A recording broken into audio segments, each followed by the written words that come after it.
All right. Welcome back, everyone, to the Sporting Chance podcast. Today, we are joined by a very special guest, Matt Mullenix. Matt, welcome to the big time, baby. Welcome to the Hey, show. thanks. I'm terrified. No, you're not. I'm happy to be here. We're happy to have you. Yeah, We're thank honored you. to Thank have you for inviting me. Really appreciate it. Yeah. For those of you who are not aware, Matt is a longtime falconer. He's very involved in the falconry community. He's written a few excellent books. You actually used to contribute to the Stephen Bodio blog, which I read quite a bit of. Yeah, you were around in those days. I don't think I was around when you were writing them. The Internet Archive. But I have in years past went back and read a lot of those older posts. Yeah.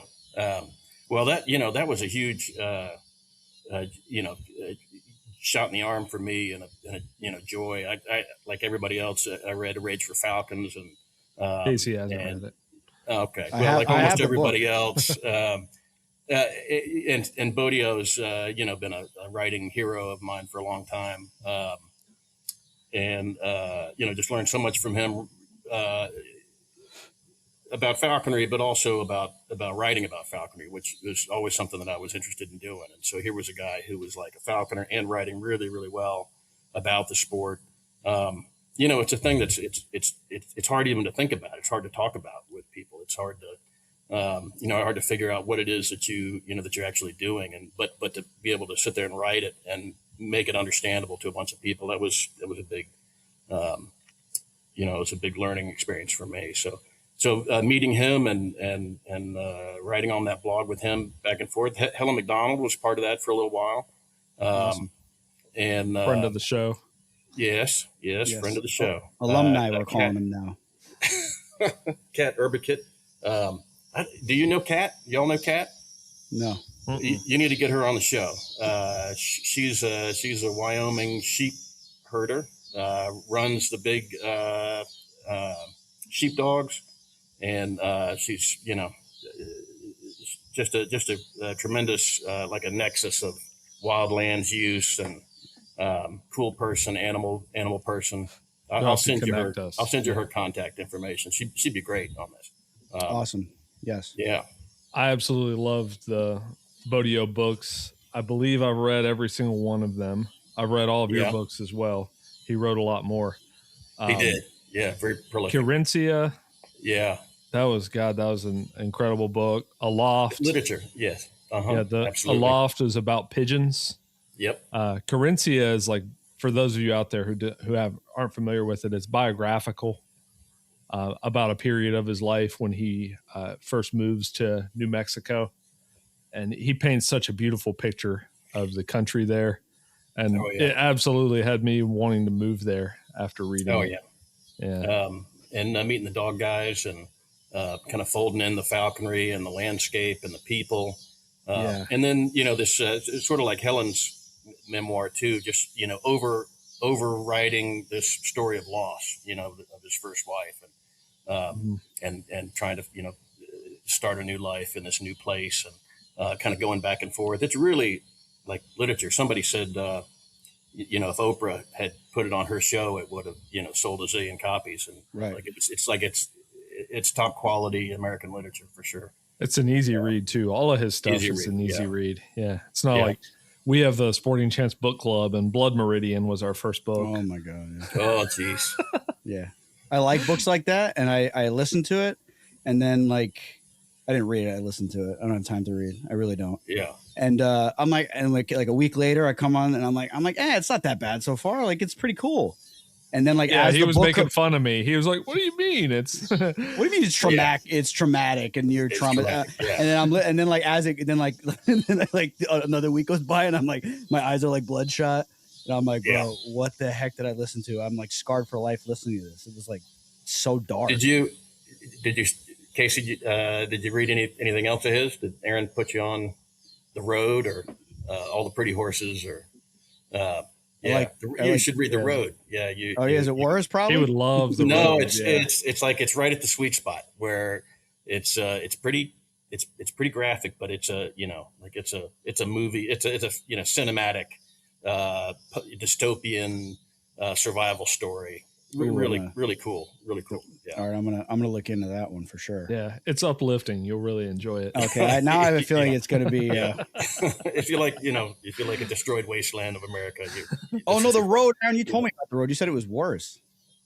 Did we talk about that on the show? That it was like really bad. Well, there's not things. The events are not as horrible as they are in Blood Meridian. Yeah, but it's more like intimate with the father and the son. The story, like if you're a parent and you ever imagine yourself pitted against the entire country, taking your kid from one coast to another, and could I make it? Like this is your story. I don't after having kids, anything like that, I can't even open myself up to it because it's too. It's also a great movie. Intense. It's too intense. It's too close. Viggo I can't think of it. Yeah, for sure. So anyway, Bodio, Bodio, Rage for Falcons, I think is the greatest falconry book, in my opinion. It's my favorite falconry book. Yeah, absolutely, hands down, my favorite falconry book. Besides Matt's books, obviously. No, I'm sorry, Matt. I think Matt would probably agree with me. I'm sorry, Matt. So, you are forgiven. You are forgiven. And we're going to get around to your books here in a second. The Hounds of Heaven, that was another great one. That was about Casey. He wrote about the Tassie hounds, and we've interviewed people who have Tassie hounds. I think Joe Atkinson has Tassies. Yeah. Oh, that's right. I've seen Steve's dogs running out around his house and Magdalena. That was a good one. I won't spoil it for you, but it ends with the Mullenix quote, which I was like super. I was just listening to it, like years later, and that's how it ends. Which I thought was pretty cool. Okay. It's awesome. Yeah. Phenomenal author. We'd love to have him on, but I don't think he's in the right spot to do interviews these days. Yeah, maybe not. But man, what an author and what a contribution to falconry. So speaking of contributions to falconry, your favorite book of mine is I think it's called In Season. Is that? Oh yeah. I really like that book.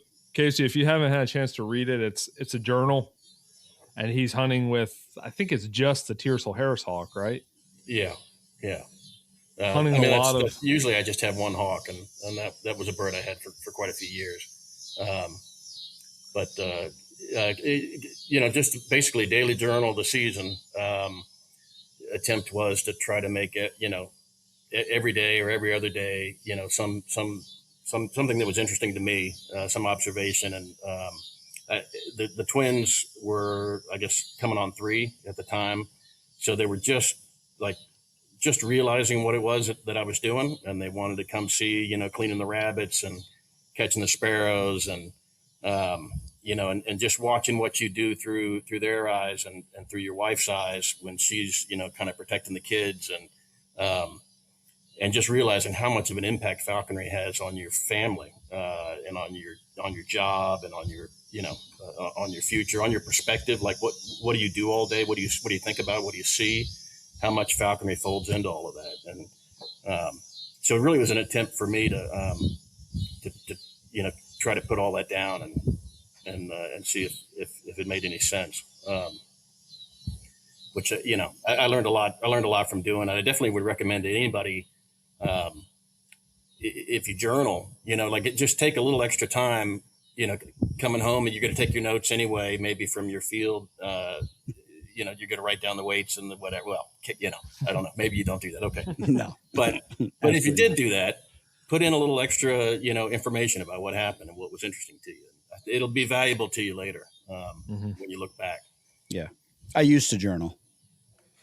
Yeah. When he was a teenager. No, I did. Yeah. I have them. I can. Yeah, I know. You've talked about it. Yeah. I was like 13, 14, and I have a journal, and then it was like, it just progressed. It was like, and then like a couple months went by, and it was like, miss 1,100 grams, miss 1085. You got focused. And it was like catch, exclamation point. It's so stupid. It just started to digress. The video game Resident Evil. Matt, did you play that game back in the day? I did not. Casey was a homeschool Christian boy, so he definitely didn't. But this guy gets, the virus that's going to turn him into a zombie. and the journal entries, you find his journal, they're very thoughtful. And then they eventually get to the point where it's just like a scratch on the page. Whereas now that he's a complete zombie, that was Casey. So you in the in-season book, you had the elderly lady that was your friend that also liked to come out with you. Yep. Ida Hurt was we moved here from Florida before the kids were born, and Shelly, my wife, is an athletic trainer, and we came out here for LSU football. The training team invited her out to come, and I was in Florida at the time trapping Cooper's hawks for Brian Millsap. That's what I did right out of college, and I didn't know what I was going to do over here, but we knew that there were a bunch of big fields. Shelly had already been out here, and she kind of like scouted for me a little bit and said, "Oh, there's a bunch of big green spaces, and there'll be something." But the first person I met when I had a Kestrel and I was car hawking around town trying to figure out town back streets, and this little old lady walks up to me in the parking lot while I was feeding the Kestrel, and she said, "Hey, is that a Kestrel eating a cowbird?" And I figured I was in deep trouble, or I had just found a really cool first friend, and turns out she was a widow, like in her 70s, a cancer patient. And just started this remarkable, friendship. And she hopped in the car and we went around and caught a starling. And then, every Saturday I'd go swing by and pick her up, and we'd go hawk starling. That's awesome. With this Kestrel I had. And then when the Harris hawk came around, she'd carry the Harris hawk until we saw a starling, and I'd take it from her and throw it out the window. Anyway, That's awesome. it was bizarre, but it was fun. Yeah. Is she still around? No, she passed. Maybe 10 years ago, 12 years ago. But my kids remember her, and she knew them when they were babies, and just a whole part of my life that was pretty special. And she told me a lot about Baton Rouge, which I didn't know about. She grew up here. And the neighborhood that I'm in, she and her father used to hunt here with their hounds and hunt raccoons and possums. And so she grew up in my neighborhood when it was a woodlot next to a cow pasture. And so all the places that we'd hunt in town, she'd be like, "Oh yeah, that we used to go here and do that." And it was just a neat having that sort of guide to figure out a new town and somebody who's been there forever. Sounds like she could have been a Teddy Moritz character. She was tough. A little different for her.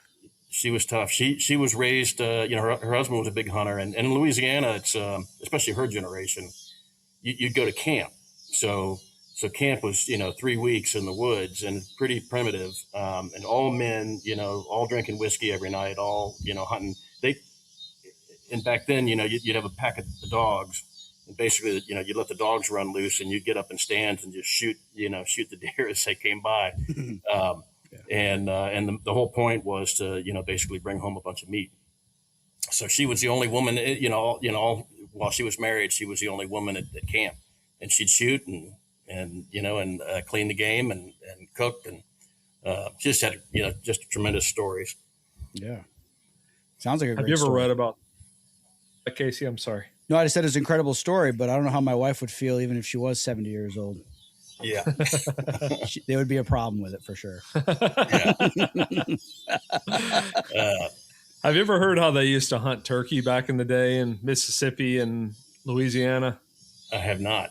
They would just dig a trench in the woods and fill it with corn and just shoot every turkey that came up to it. Well, that sounds about right. Yeah. I mean, the name of the game was just putting food on the table. It wasn't sport. Yeah. Yeah. Well, so Ida's grandfather was a market hunter. And so when they were coming into Louisiana, they put rail lines through the cypress swamps and the longleaf pine. So we had longleaf pine and cypress swamps, all of them basically virgin at Ida's grandfather's generation. And so big gangs of men would come in and they'd lay the rail lines down, and then they'd pull the lumber out. And then once it was gone, it was gone. And this is, no ivory-billed woodpeckers, nothing, just like flatline everything, right, and turn it all into farmland eventually. But those guys needed to eat. So he had a pack of like 15 hounds, and basically he went out every day, just killed as much as he could kill, bring it back, cook it up, and feed it to the men for lunch. And that's how he made his money. And on one hand, it sounds horrible. On the other hand, it probably made no appreciable dent in any. There was no refrigeration, and basically everybody ate what was killed that day, and then of course, given the fact that they were just pulling the woods out and the cypress out, wasn't anything left anyway. But just a amazing kind of window into a totally different time. Well, tell that to someone who's worried about feeding their children, if they value the life of wildlife, if they value the lives of wildlife more than their children, there's not a shot. Yeah. So no, I mean, these. I mean, that's where the food came from, man. Yeah. But she did say things like she remembers going to his house and watching him feed the dogs, and it was like a big, those sugar boilers, the big kettles. They put the sugar cane in and make the sugar out of it, and he would light a fire under one of those and put water in, and basically just like oats and whatever leftover meat, and basically just made this big slurry, and that's what they fed the dogs. And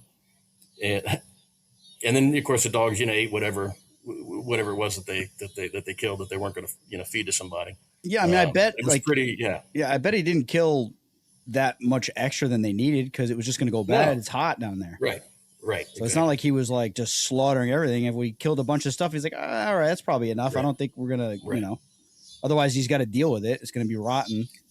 Yeah. Well, the point I made in the book, or tried to make, was like the real crime came later when the refrigerated rail cars came, and that way you could go kill just as many ducks as you wanted to, put them in a refrigerated rail car and send them to New York City. And then the market was like, there's no limit to the market at that point. Like every rail car you fill, you could sell. And that's what killed everything. That's where the whole thing fell apart. Yeah, well, Louisiana seems to me like a land of plenty. A lot of critters to eat down there. It has been. I've been coming here since I was 15, visiting Tom and Jen Colson, and my sponsor was a sort of a protege of theirs. And so when I was 15, we'd get in the car and he'd come down here, 2 or 3 times a year. And the hunts that we'd have down here, they had the field meat, and the field meat it's hard to, like, I'm sure I think Tom and Jen were telling you about it, but it's hard to not sound like you're exaggerating, but we'd kill 55 rabbits, 40 birds, in a couple of days, a day and a half, 2 days. I saw over 20 Harris Hawks flying at the same time. Oh my God, at the same awesome. time. It was like the Harris Hawks like landing on your head and like walking past you. It was ridiculous. I mean, that sounds fun. Just like once in a while, once a year. It's pretty chaotic. That's not how Tom and Jen do it. But nothing even goes in the bag. They just, because they all land on it, and just pick it apart. I mean, who knows? You run up as a skeleton there. Who knows how many got eaten before we counted them up at the truck? Yeah. But yeah, I mean, just it's super rich. We got salt marsh. It's like it's hot. There's the growing season is year round. Rabbits have babies year round. In the wintertime, we've got basically the entire North America's, all the migratory birds are here all winter long. So I think, one time we had like 90% of the snipe in the country we had during the wintertime. Yeah. Woodcock. Woodcock is like, I've been hunting woodcock here where you walk in every bush, so you're walking under a canopy and there's like, briars underneath, and you go kick a briar and, 7 woodcock come out. And you just, the guys are gunning and they you'll flush 30 or 40 woodcock. And if you're out there with a hawk, they're like, slamming down left and right. And so it can be really rich. Here in Baton Rouge, since I've been here for almost 30 years, we've lost probably 90% of the places that I used to hunt. So after Hurricane Katrina in 2005, a lot of New Orleans moved up here. That kind of spurred this, sort of growth, and basically everything down here, if it's upland, which we don't have much upland, but if it's dry, it doesn't flood every single day, they'll build on it.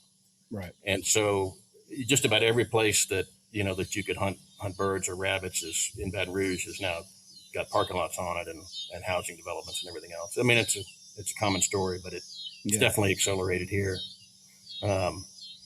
But still, so the western part of the state, you just go across the Atchafalaya. So if you go west from here, you cross the Mississippi immediately. Then you go across the Atchafalaya Basin, which is the largest, freshwater swamp system in the country. And it takes about an hour to drive across it. You get to Lafayette on the other side. And it's, from Lafayette to Lake Charles, north to like Ville Platte is what they call the Cajun Triangle. And it's all, prairie, and it's super rich, and it's where all the rice fields are. And, there's not a whole lot of falconers that live out there, but those that do don't have any trouble. Plenty of game out there, plenty of open space. How many falconers are in the state? I think we only have about 60. That's statewide. Yeah, like 60 total licenses, or like 60 practices? Yeah, no, practicing fewer than that, obviously. Yeah.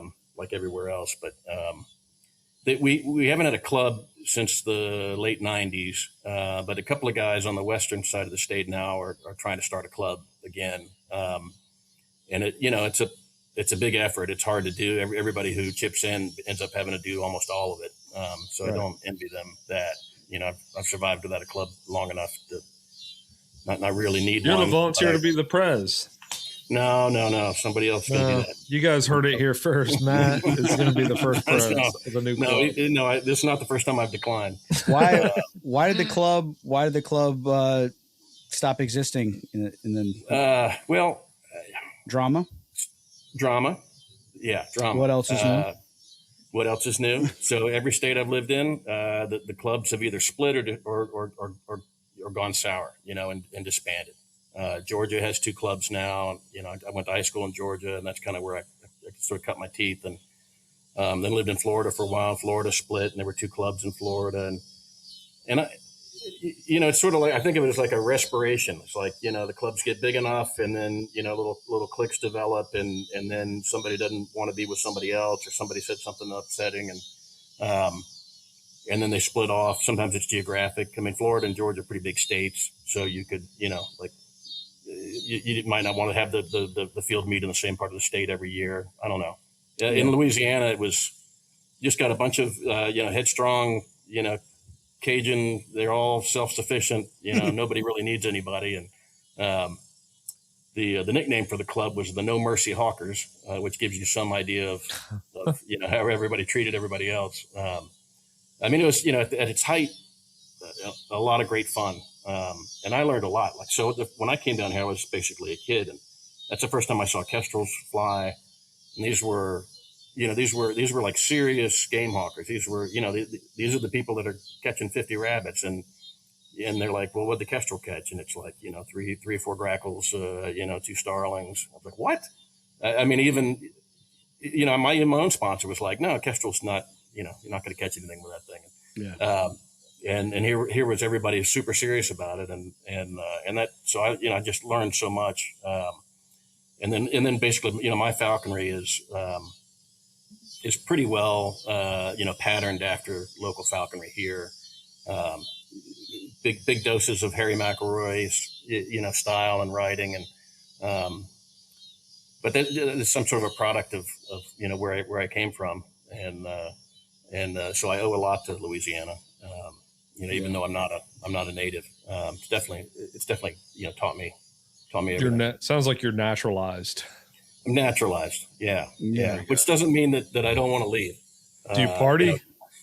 What's that? Do you party like the rest of them down there? I have outgrown that pretty much. But I don't think the Colsons have outgrown that. They're tough. They're tough. They still got a few years left in them. But I'll I'll gear myself up every couple of months and go out a night on the town with them. And it's hard to keep up with Tom, and he's like 78 or something. So, yeah. But it just, it is interesting how the we've been trying to like put our finger on it on the show. It's interesting how like the culture of a club in a state like really affects how the rest of the country views that state's like reputation, and then like the falconers that it consistently produces. There really does seem to be a direct correlation. So what is your from being non-Louisiana falconers? What do you think the scuttlebutt on Louisiana falconry is? Like what do you think? I think party. I always think party animals. I think like imagine you guys just getting sloshed and going out with Harris hawks and catching 1 million rabbits. Well, I mean, I'm not saying that doesn't happen. No, what they do, Aaron, is they everybody takes a shot every head of game you catch that day. Yeah, and then they get blackout drunk. And then you're just blackout at the end of it. No, I think we're all too experienced for that. I mean, it's too hard even to get across a field. I mean, you definitely do not want to be impaired in any way when you're out in the field. But afterwards, when the hawks are on the perches and it's time to go to town, that's a different story. Yeah. Go ahead, Aaron. I wanted to mention something, and I don't mean it as a slight because I really do think it's interesting. Is it seems like you counted in the in-season book, you counted hispid cotton rats as game. No, let me correct you. I count them. Like I know how many I would catch. I don't count them as game. Okay. Before you go further on that, I think depending on your bird, it is it's more impressive depending on the bird. Like a Tiercel Harris hawk, I could see. All right, maybe we can count that as game.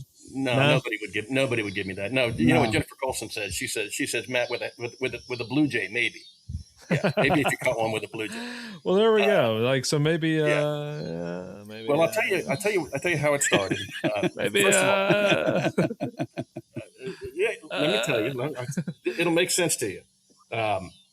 First of all, you cannot walk across the field here. So mostly what I hunt with the male Harris hawks are birds that are in the field, that pop up at your feet and fly 30 yards. That's like the perfect kind of bird for a Harris hawk. We'll call them rails. Even if you're hunting rabbits in the same field, you cannot walk 10 feet and not flush cotton rats. And there is no way you're going to keep a Harris hawk from catching a cotton rat. We got them on a T-perch, so it's not like we're holding them back. So it's sort of folded in. Every rabbit you catch, you catch 3 cotton rats. And I'm not, so I've got a system down, and you develop a system pretty quick. You run in there, you put your hand over it. I squeeze the head off. Harris hawk just walks away with the head, sucks the head down, hops back on the pole, and you keep walking. You try to get away from the cotton rat areas. You know the fields pretty well, the dips and the rises and the different types of vegetation. So you try to stay away. There's no way you're gonna it's all happening at your feet. But two great reasons to have them. One, they're like fantastic food for the hawk. You'll catch a bunch of them, you freeze them all. That's what they eat during the summer. But the second thing is, like, every single male Harris hawk I've started, they're entered in on day one. So they're coming to the fish. They come across the yard on day 3. You take them out in the field. You throw them on the pole. You take 6 feet, and they start slamming down on the ground. It teaches them immediately that what you're out there doing is hunting. You get off the pole. They immediately come back on the pole, turn around, lean over, tails wagging. And they're looking for stuff that comes up right at your feet, which is the one thing that they need to know. And by the end of the first week, they've caught, probably 10 cotton rats or 15 cotton rats and maybe a rabbit or 2 rabbits. One bird I had, Pico, caught a cotton rat and then caught 2 sparrows on the first day I flushed sparrows for him. So it just, Harris hawk really likes that mode of not being able to see the game and waiting for it. And as soon as it pops up, they go, they just laser in on that, and their attention span is forever. I mean, they have an unbelievable attention span. So So basically, we just pick a line. You kind of quarter the field, and you figure out where you're going to go. You don't want to waste any part of the field because it's all so rich. And there might in any one field there might be great sparrow spots. There might be a great rabbit spot. There might be you come around to the back up the ditch, and you'll concentrate all the rabbits coming back to the car. So you make kind of a big circle. And the hawk is just like focused in immediately on day 3. I mean, they're just like you would never get them off that pole. And then they chase everything that goes on. So consequently, the notion of like entering, like it takes a long time to enter a Harris hawk is like unknown here. Like it's laughable. Like people expect to enter the Harris hawk on day 1. You expect to be catching rabbits on the first day you hunt rabbits. I mean, the last bird I had, Ernie caught a bird. So he was trained in 3 days. Take him out of it was one of Tom and Jen's birds. Took him out of the pen. Completely trained in 3 days. Like you would walk in there and not know that he was not a totally trained bird. And by day 6, I took him out no creans flying. I took him out to the field. Bird flushed at my feet. Took off after it. Put it in himself. Reflushed it himself. Chased it back down again and killed it. The first living thing he'd ever seen, and had caught several birds by the end of the week. I mean, that's just, if you take them out there and do it and you show them, and that's the joy of the cotton rat, is it's something small and easy that there's a whole bunch of, and that's all they care about. They'll go from strength to strength. Some other birds, might focus in on that one thing, and then you feel like you're kind of narrow in their focus, and you're going to wed them to this thing. You don't wed a Harris hawk to anything. The more success they have, the wider their window gets. So like a Cooper's hawk, for example, I flew one Cooper's hawk in the same habitats, basically at the same quarry, same type of birds, and the coop developed well, and he caught a lot of game, but he did the typical Cooper's hawk thing, which was like he narrowed down on the quarry so that he would only chase the right kind of quarry. If you wanted to get him on a different kind of quarry, you had to give him a bunch of flushes, and then his head was, back on this new quarry. Harris hawk is like, I'll catch that and that and that and that and that and that. In one day, you'll catch, your bag is like, you got 4 cotton rats and 2 rabbits and 3 rails and 2 sparrows, and then for the rest of their life, they never narrow back down.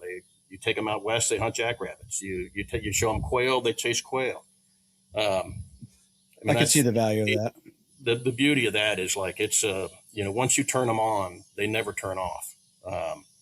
And then they're so excited. It doesn't matter how many people in the field, it doesn't matter where you are, it doesn't matter, like your access to slips is exponential at that point. Then wherever there's game, you can hunt it.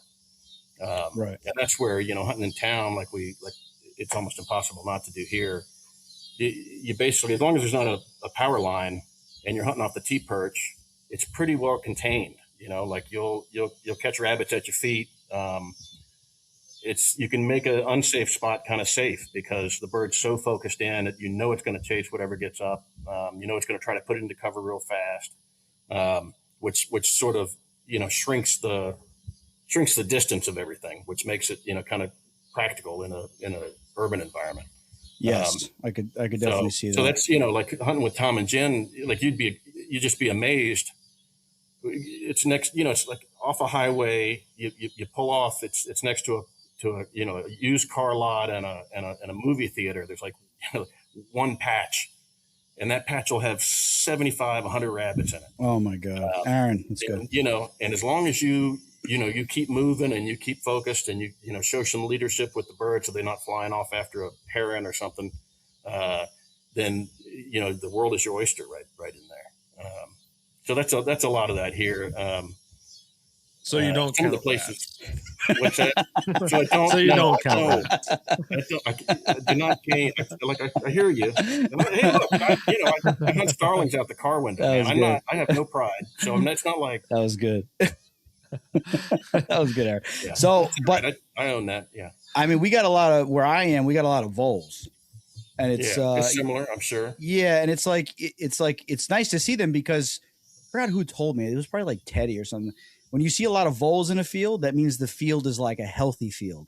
Yes. And if you're seeing voles, you're probably going to see some rabbits. So it's probably a good field. It's definitely the way it is here. I mean, the habitat changes significantly from below Lake Pontchartrain, where Tom and Jen were, the New Orleans area, and then the North Shore, we call it, is like sandy and pine woods, and the South Shore is like salt marsh and tidal. Nice. And so the two totally different things. They don't have many cotton rats down there, a ton of them up here.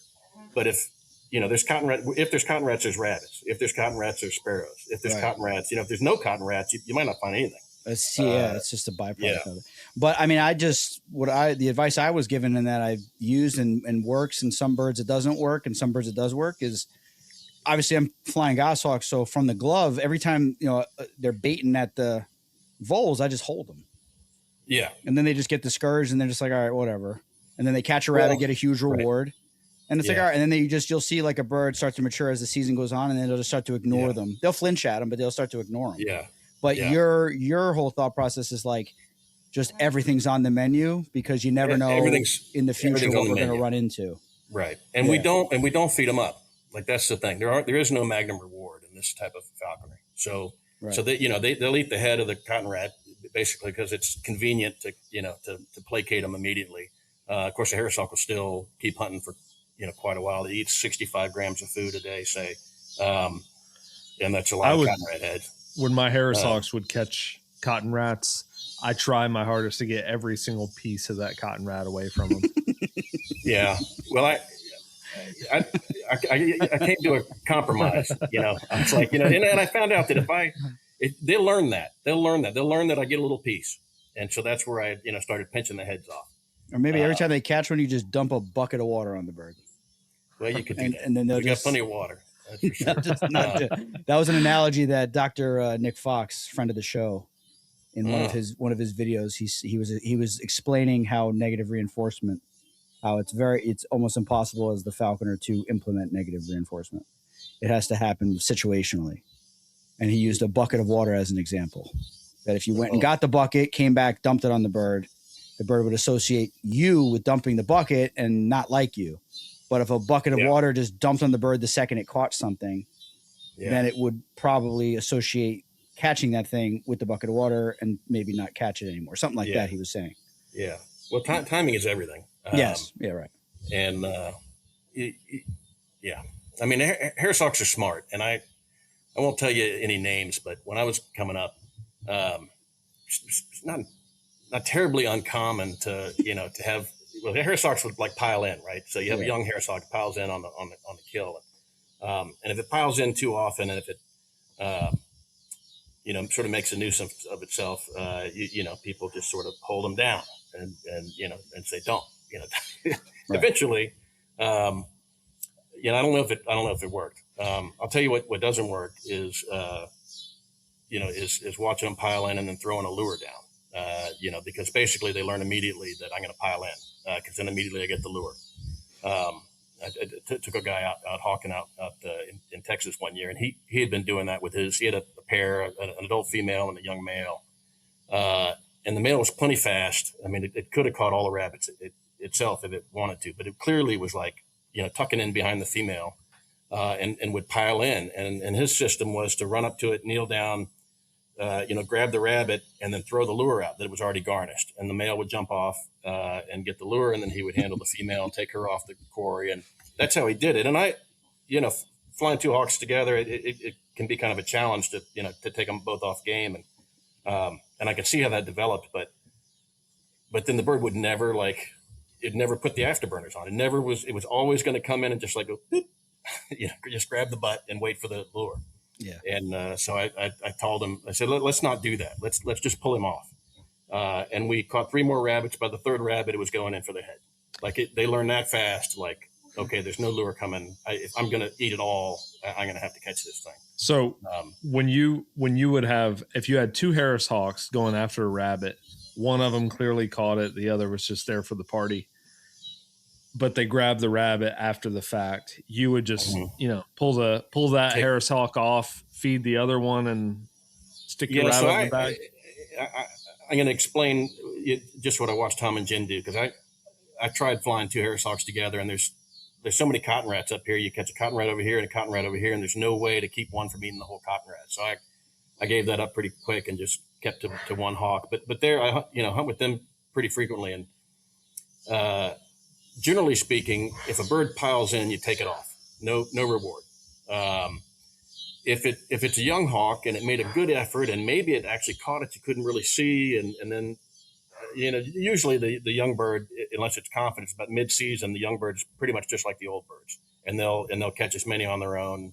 But for the first couple of weeks of hunting, they might be learning some bad habits about coming in late. So if they think that it might need a piece, or it worked extra hard or something, it might give it a bite. But it's not no hawk gets fed up in the field at all. If the hawk does catch it, and it was definitely the winner, and it might, you might get 2 or 3 bites, good bites out of out of a front leg, and then we pull it all up, because you got, and I'm sure Tom and Jen talked about this, but you got 4 other Harris hawks up right over you, like right on your shoulder, and they're coming in, they're sitting on a log, they're like, you can't be waving around a rabbit or feeding the bird up at your feet, So everybody gets pulled off, dropped down to the ground. The rabbit goes in the bag. You call everybody up to a tidbit. You throw them back up in the tree, and you keep walking.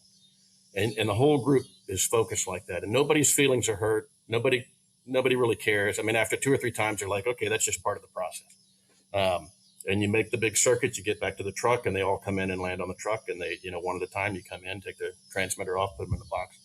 So you have to kind of marshal the whole thing. Meanwhile, especially down there in the New Orleans area, there's nutria everywhere. So between the nutria and the herons and the egrets and all kind of non-target stuff, especially over a highway, if you're not moving and keeping everybody focused, you can't afford to have a bird flying off. And so it's pretty fast paced, deal. It's pretty stressful. Yeah. And if it's just me, I just prefer having one hawk, because I can control everything. The most radical I got was having a dog for years, and but that's you guys hunt with dogs. They're all part of the team, so they're it's not it actually is not chaotic. It actually reduces the chaos. It depends on the breed. Yeah. Maybe so. I don't know how dachshunds are, but. Yeah, you were out with us when my dog caught a rabbit in the field. Yeah, that's right. It was the Siberian dachshund. That's right. Yeah, I remember that. Casey's Siberian Goss and my Siberian Dachshund. Yeah. That's right. Yeah. Beautiful team. I was out trying to catch a rabbit, and Aaron's over here doing a photo shoot with his dead rabbit that his dog caught. I was like, oh, that's nice. Too. That's great. Great. Excellent pictures. Fantastic. Good pictures. Can my bird catch a rabbit now? Can we all Matt, one of Casey's things is anytime I go out to the Jersey meet, I get photographer quality pictures of me. Yeah. Mm-hmm. And Casey gets nothing. Shout out to Megan. She takes beautiful photos, but yeah, just none of me. Maybe I'm just not picturesque enough. That could also be the problem. You're short. She's getting you. She's taking a picture of me, but the lens just goes right over my head. Matt, that is the best picture that there is of you that I've ever seen. You're holding 4 dachshunds and two in each arm, and you got this nice smile on your face, faded background. My hair is perfect. Your hair is perfect. 4K, crystal clear. Yeah, it is a really nice photo. It really is. Yeah, Shout out to Megan. Pic. She's great. Yeah. So Matt, you're getting into the 4 falconry fundamentals as you're talking about feeding up birds, and yeah. That book, as soon as it dropped, I ordered it. I am a fan of your work. We glazed Steve Bodio heavily earlier, but you are yourself a gifted writer, because I think you are concerned with the art of writing more. Not you're not purely focused on the how to, right? Whereas a lot of falconry books are, boom, boom, boom, like a punch list, cut the weight, all that. Right. So you have a literary flair to you, I would say. Well, I appreciate that. It does cover up a lot of ignorance on the actual how-to.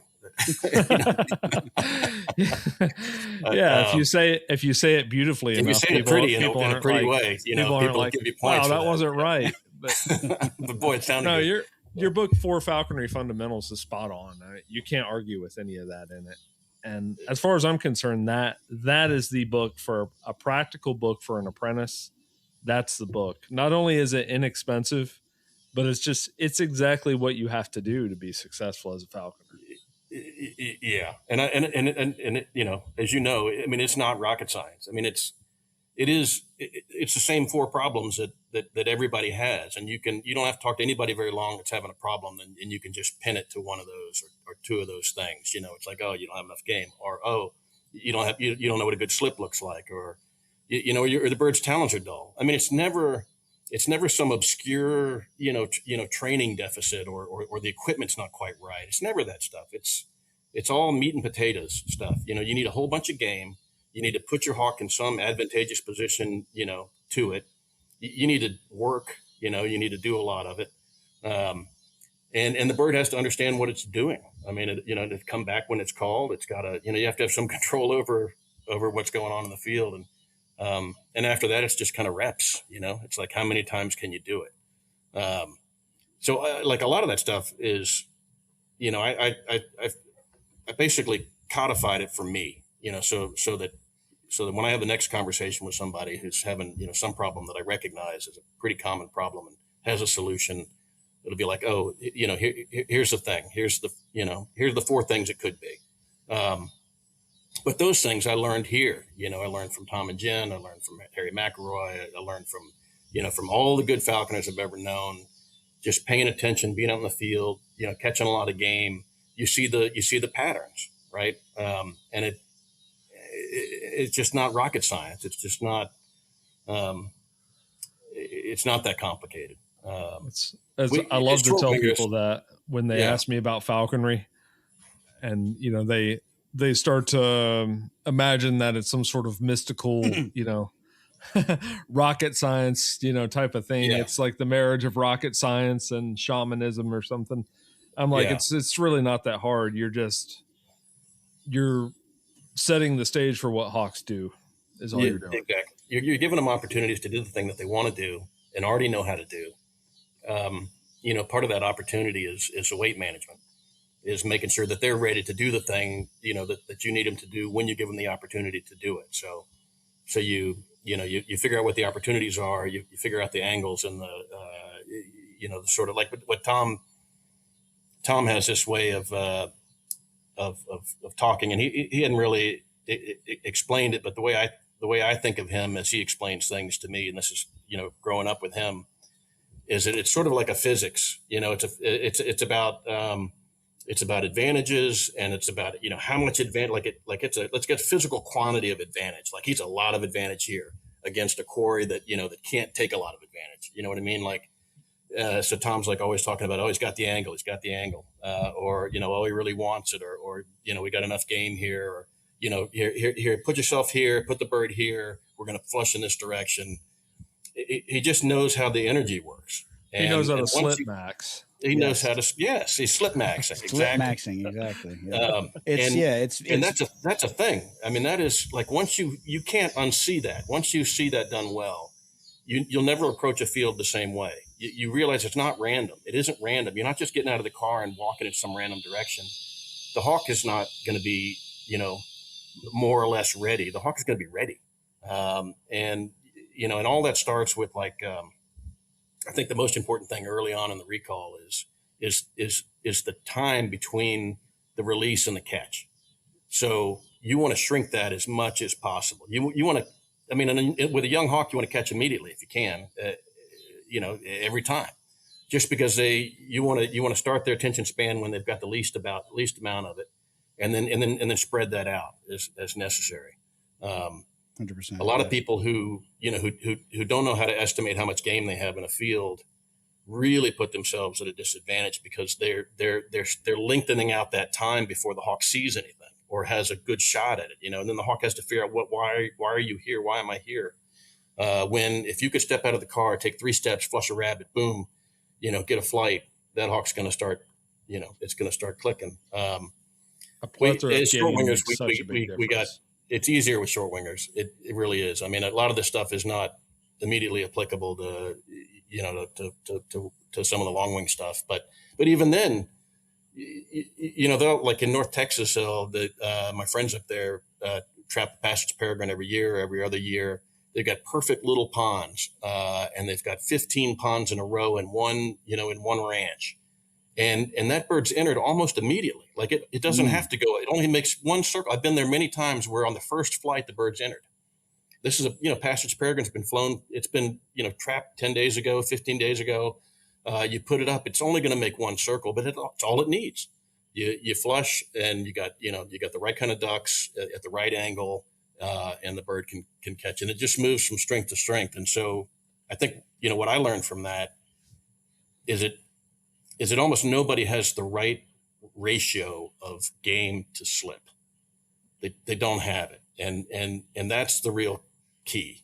That's the key to successful falconry is that ratio. Yeah. What do you think about too many slips?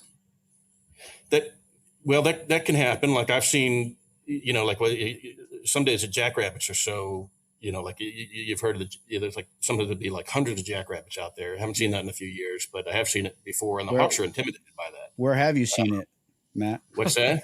Where have you seen it? Where exactly? Where have you seen it? Yeah. I have seen it. I've seen it in New Mexico. I've seen it in North Texas. And at a certain volume, they don't act like prey anymore. They kind of feel like they have the advantage, and that really puts a predator off. That's like, jackrabbits got to run to really incite a hawk to chase it. And so it is that you can have too many. I don't know if it's an easy quarry and you have too many, you're just going to catch all of them. You're just going to catch as many as the bird can catch. If it's a difficult quarry, it might be intimidating to the hawk to have too many. For a difficult quarry, it might be better to have one. And something I learned early, the hawk and jackrabbits too, is like one is better, and one in tall grass is better than wide out in the open, because you're basically trying to convince the hawk it's not as intimidating as it's going to find out it is once it hits it. You really want it to commit. And if it thinks it's smaller and it's, solitary and not running as fast as it can go, then you're going to have a better shot. And then, with a hair's hawk, it catches one, man, it's like, it's looking for the next one. And like, that's the other great thing about hair's hawk is like, they go from success to success. They catch one thing. They could be afraid. I had a hair's hawk one year, that was afraid of rabbits the first day I took it out there. It was like it would fly in the opposite direction. You flush a rabbit, it'd fly the opposite direction. So we finally we got a rabbit carcass. Sounds like my goshawk right now. Well, I've seen hawks do that. I was surprised. The Coulsons didn't breed that one, right? Of course, that was another one you got. Where did that one come from? From a different guy. No, that one did not come from the Coulsons. But most birds are Coulson stock at some point. Like they bred so many. But that bird was late taken. That bird was. I started training that in November, and it had not been pulled out of the pen, so it was pretty spooky to begin with. But we basically dragged a dead rabbit for it, and then that afternoon it caught its first head, and I got a video of it catching its first head. I mean, it looks like a pro. And then by the end of the next 2 or 3 days, it caught 3 or 4, and like it was slope soaring, and it was just like amazing stuff. But they have to be able to put all that together. You have to put them in front of game and then let them kill stuff. Do you think that because there's this argument that I've heard before? I've never made this argument myself, but I've heard it. You've scoffed at it. I've heard, it's like, I can see what they're saying, but no, the idea that Harris hawks make that falconers will get bad habits from flying Harris hawks and dealing with them for extended periods of time. Like an apprentice that goes from a red tail and then a Harris hawk immediately after. There's some people that would say that they digress in their skill level by flying a Harris hawk directly after, like a passage red tail. What do you think about that? I think if your expectations are low, if you're satisfied with mediocre performance, a Harris hawk will give you exactly what you want. It will. I couldn't agree more. And let me, exactly. But the reverse is also true. 100%. I agree with that. Yeah. What a Harris hawk needs is leadership. Okay. No. And nobody talks about that. Like, you have to actually be the best hawk in the field for a little while. you have to inspire a harris hawk. It's a social bird. Okay. They literally key on you. If you keep chasing something and you keep reflushing something, they get excited about it. The harder you work, the harder they work. I mean, the hardest working bird in falconry is a harris hawk. Most successful bird in falconry is a harris hawk. This is, I mean, however you measure it, how many kills per day? I'm telling you, it. We could, agree. we could measure it, and I agree the goshawk would outshine it in every aspect. No. Well, you have one harris hawk, and Yeah. I have one goshawk, a good goshawk. Uh-huh. I'll catch more, 100%. Yeah. How many have you caught in a day? As many as I'm allowed to. That's all I'll say. Okay. Oh, okay. Oh, I didn't know we were going to be limited in that. Let's say, Casey, let's say I you follow went to a all the state. rules. I follow all the rules. Very important people are listening right now, and they're already judgmental. So I Casey, follow all let's the say rules. hypothetically you go to a state where there's no bag limit on cottontails. Yeah, like Texas. I could catch 30 cottontails easily. You 30. really think you could do that? You think you could catch 30 I could cottontails in a hunt? Like, okay, this is not even up for debate. Well, first of all, you would drive. If they're just, No. if they're First of all, foot slips Casey, you would running out into drive. the open, You I would could catch. drive from New York. You would load up your goshawk in New York. You would drive to Texas, and your goshawk might be dead from stress and asper by the time you Now get you're there. adding in a 30-hour travel trip. Second to of all, the if equation. it survived, What are you if it talking survived, it would be a basket case by the time it What got do we? there. You're adding in a travel to the That's scenario. one of the perks of harris hawks. Yeah. Well, The perk is that you don't have to be I- careful with them. Is that the perk, or is that the The thing perk that you is don't have that to worry they're about? resilient, they're hardy birds. Okay, so yeah, they're resilient. They're hardy birds. So are goshawks anyway, if they're treated we'll correctly. we'll throw it's that not out. even up. It's not We'll even up throw for your debate. dead goshawk It's not out. even. Okay. It's not even up for debate. If you can't manage, I'll tell you. if you can't manage a goshawk and it gets Yeah. sick and dies, or it gets overstressed, or you fly it too hard, it's because of the Yeah. falconer that did it wrong. You can get away a lot Yeah. more with a harris hawk. That doesn't mean it's a better bird. It means that it's easier to manage. That doesn't mean that it's a better bird. I like I don't You want can't the go to a parts salt that- marsh with a harris hawk and a T-perch and catch ducks out in the. It's gonna unless you can get really close to them. The goshawk can outfly a I harris don't know, hawk. Matt, the- can The you? goshawk has more power. The goshawk is more Yes. diverse, more maneuverable. It's literally a superior bird across the entire board. Just because it takes Oh, we got way wound up less now. skill. Just We because wound I up. know, let me finish. Just because it Yeah. takes way less skill to fly it and catch game with it doesn't mean it's a better bird. It just means that you need less skill to fly it successfully. No, That's all it means. and I'm going to let Matt go from here, but I think his point is if you I like harris hawks, so I'm just If you're this argument super- is not even it's not even up for debate. yeah, we're it's- just having having fun right now, guys. No, you're pissing me off. Yeah. But in Matt's point that he's going to make way better than I am right now is that if you take a harris hawk seriously, you put the work in, and you dial it in, you fine tune it.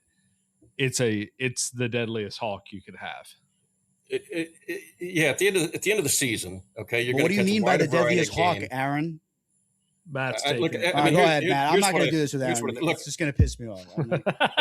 It is going to couple of piss me things off. that- The deadliest hawk in the now flush a duck that's 50 yards away from the I know. fist. Yeah. Is it right. the deadliest No, hawk look, then? hey, Because the goshawk can fly that look. thing down in literally 6 seconds. It has it in the air. Yes. So is it the most yes. deadliest Okay, hawk? I'm not arguing this point with you, Casey. All right. That flight, the flight off the fist with the duck climbing up, going up the tailpipe, Yeah. catching it over open, that's a goshawk flight. Okay. Harris hawks catch ducks, when the harris hawk's higher than the duck. If you're flying it off the fist and you got a ditch, you can catch ducks all day long with a harris hawk. Right. But that flight up the tailpipe, 50 yards away where it's gaining the whole time and pulls it out of the air, that's not a harris hawk flight. So yeah, that and to the point of the numbers, like the old falconers, the sort of 19th century, they're catching 20, 25 rabbits at a warren, right? So they're using ferrets and they're just standing next to it, but they're hunting meat, and that's the same goshawk catching 20 rabbits in a row. So I mean, you don't argue with that. Yeah, that's what I'm saying. A scenario happens. that's what I'm Right. picturing. Like you're walking in the field, you're getting foot slips. Like you could just keep going all day. Like everybody knows a goshawk Well, can just go all day. yeah. When a harris hawk can go all day in that. No, in that yeah, way I agree with also. that. Yeah. So, but no, they're like the Aaron, I'm gonna climbing come down flight there. on a pheasant or a duck is I'm a gonna- goshawk. Aaron That's just got a goshawk new special. bird, and I've been hearing like these little like comments lately. I'm going to drive down to your house. You're going to wake up. Your bird's going to be out of your mute. It's going to be at my house. You know what I'm saying? Complaining, all this complaining, this little, like, now you're like moving back to like the Harris Hawk side. Like, I'm going to come take your bird from you. Give me that. All up to goshawks. I love goshawks. Love them to death. No, you don't. To death, literally to death. Because they all die. I'll admit that they all die eventually. But in the right hands, it's hard to beat a Harris Hawk. I agree. I think in the right hands, any bird's like squirrel hawking with a red tail. Like, you know, if you have a good bird and you put a lot of effort in it, you get this like the best bird. Like you can't go wrong. Yeah. Well, yeah. But some birds are easier than others, and I don't shy away from liking an easy bird because the thing that I like to do is hunt. Yes, I don't want to deal with the broken feathers. I don't want to deal with the fact that it won't hunt with a friend along, that it won't, strange dog screws it up, or it only flies to the left and not to. I mean, I'm not like I don't want any. All that, I don't want to have to. Matt, I don't want to have to get it out of a tree. Matt, I completely 1,000% understand with you, but as long as we all can understand, that's not on the bird. Right? It's not on the bird. Can we agree with that? It's not on the bird. Yeah, no, it's the nature of the bird. I don't want to deal with it either, but I know when it happens, it's my fault. I mean, I've hunted, the same species of birds in the same field with Cooper's hawks and a Harris hawk, and the male Harris hawk will catch everything that a Cooper's hawk catches, everything that a sharpshin catches. The same species of birds, within pretty much the same distance. The flight may be a little bit different.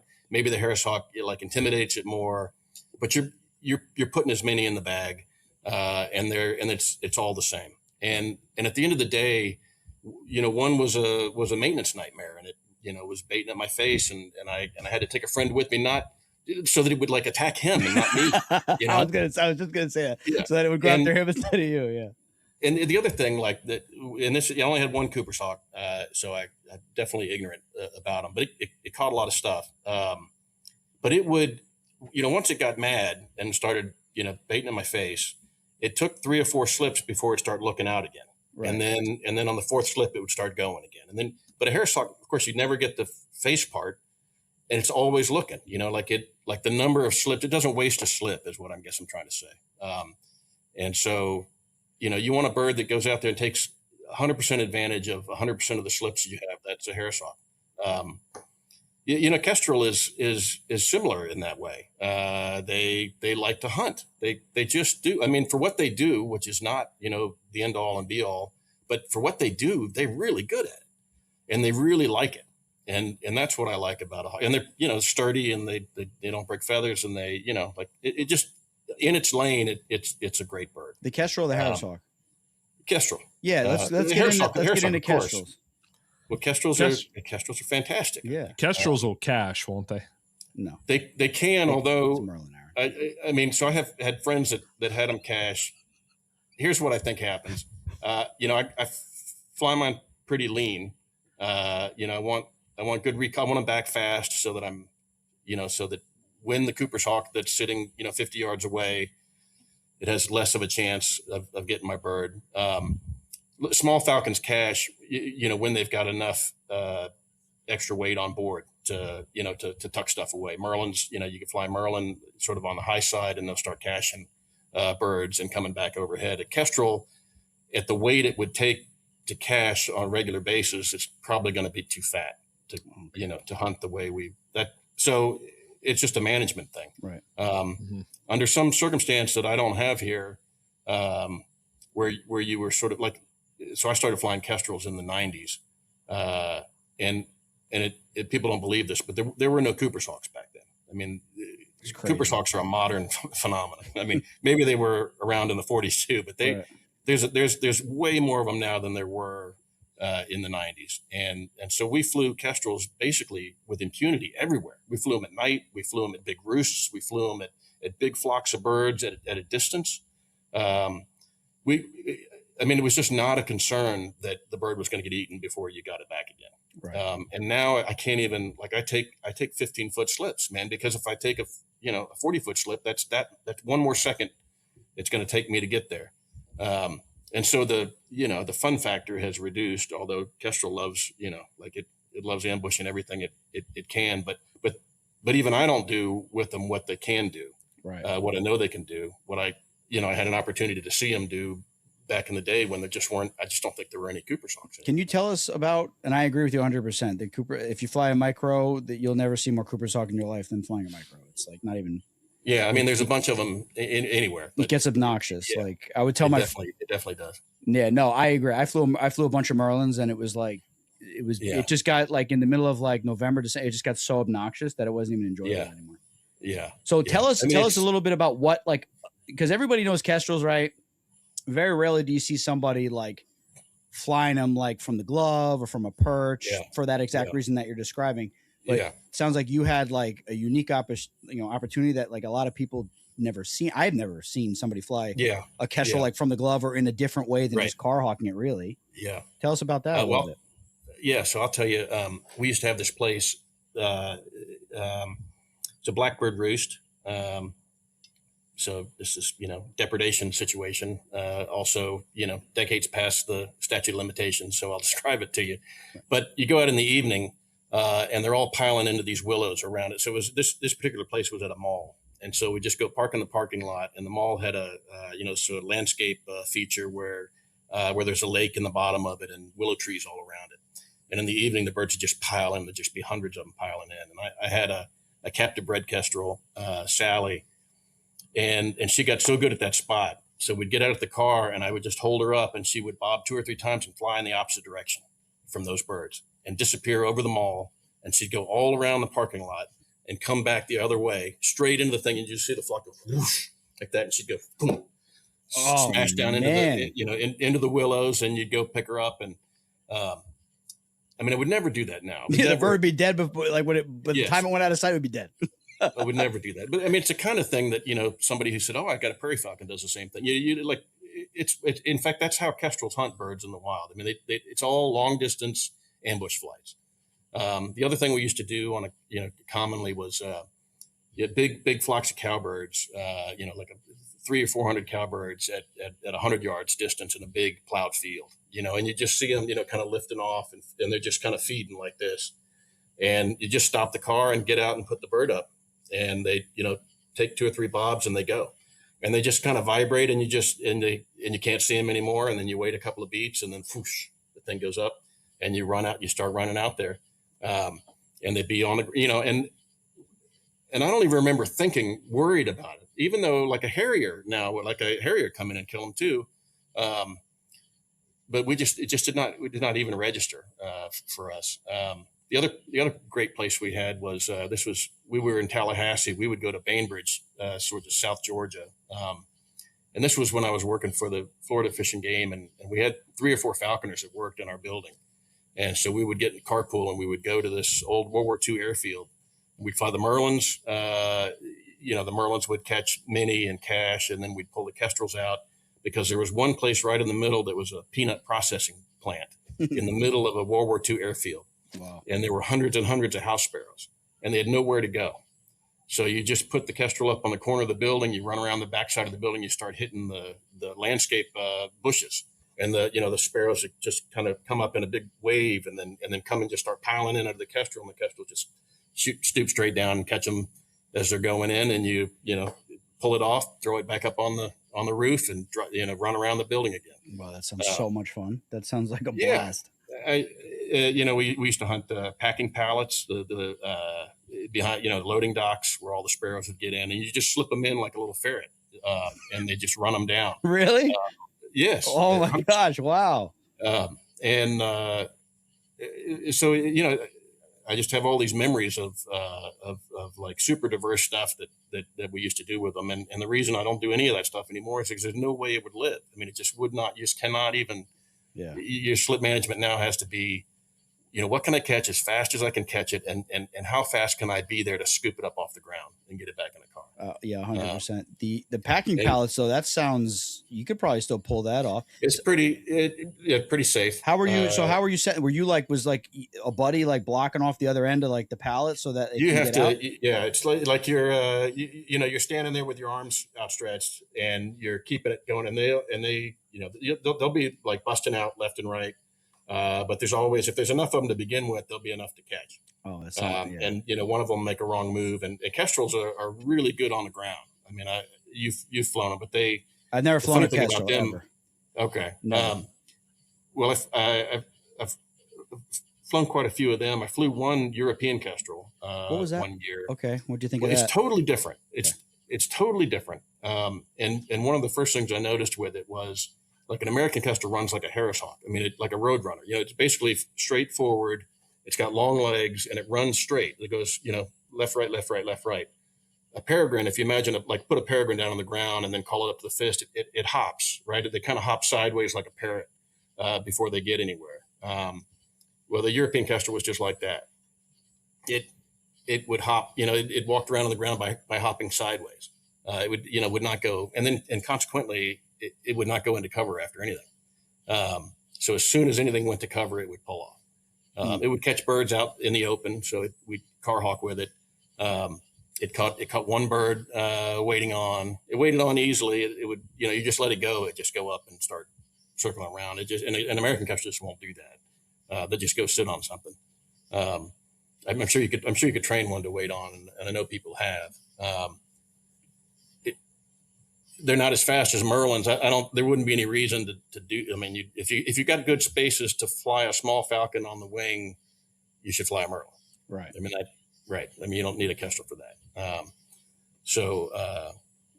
mean, what Kestrels are really, really good at is that ambush flight. You know, where they slip down and they go fast as they can, straight as they possibly can, and smash it as soon as they can.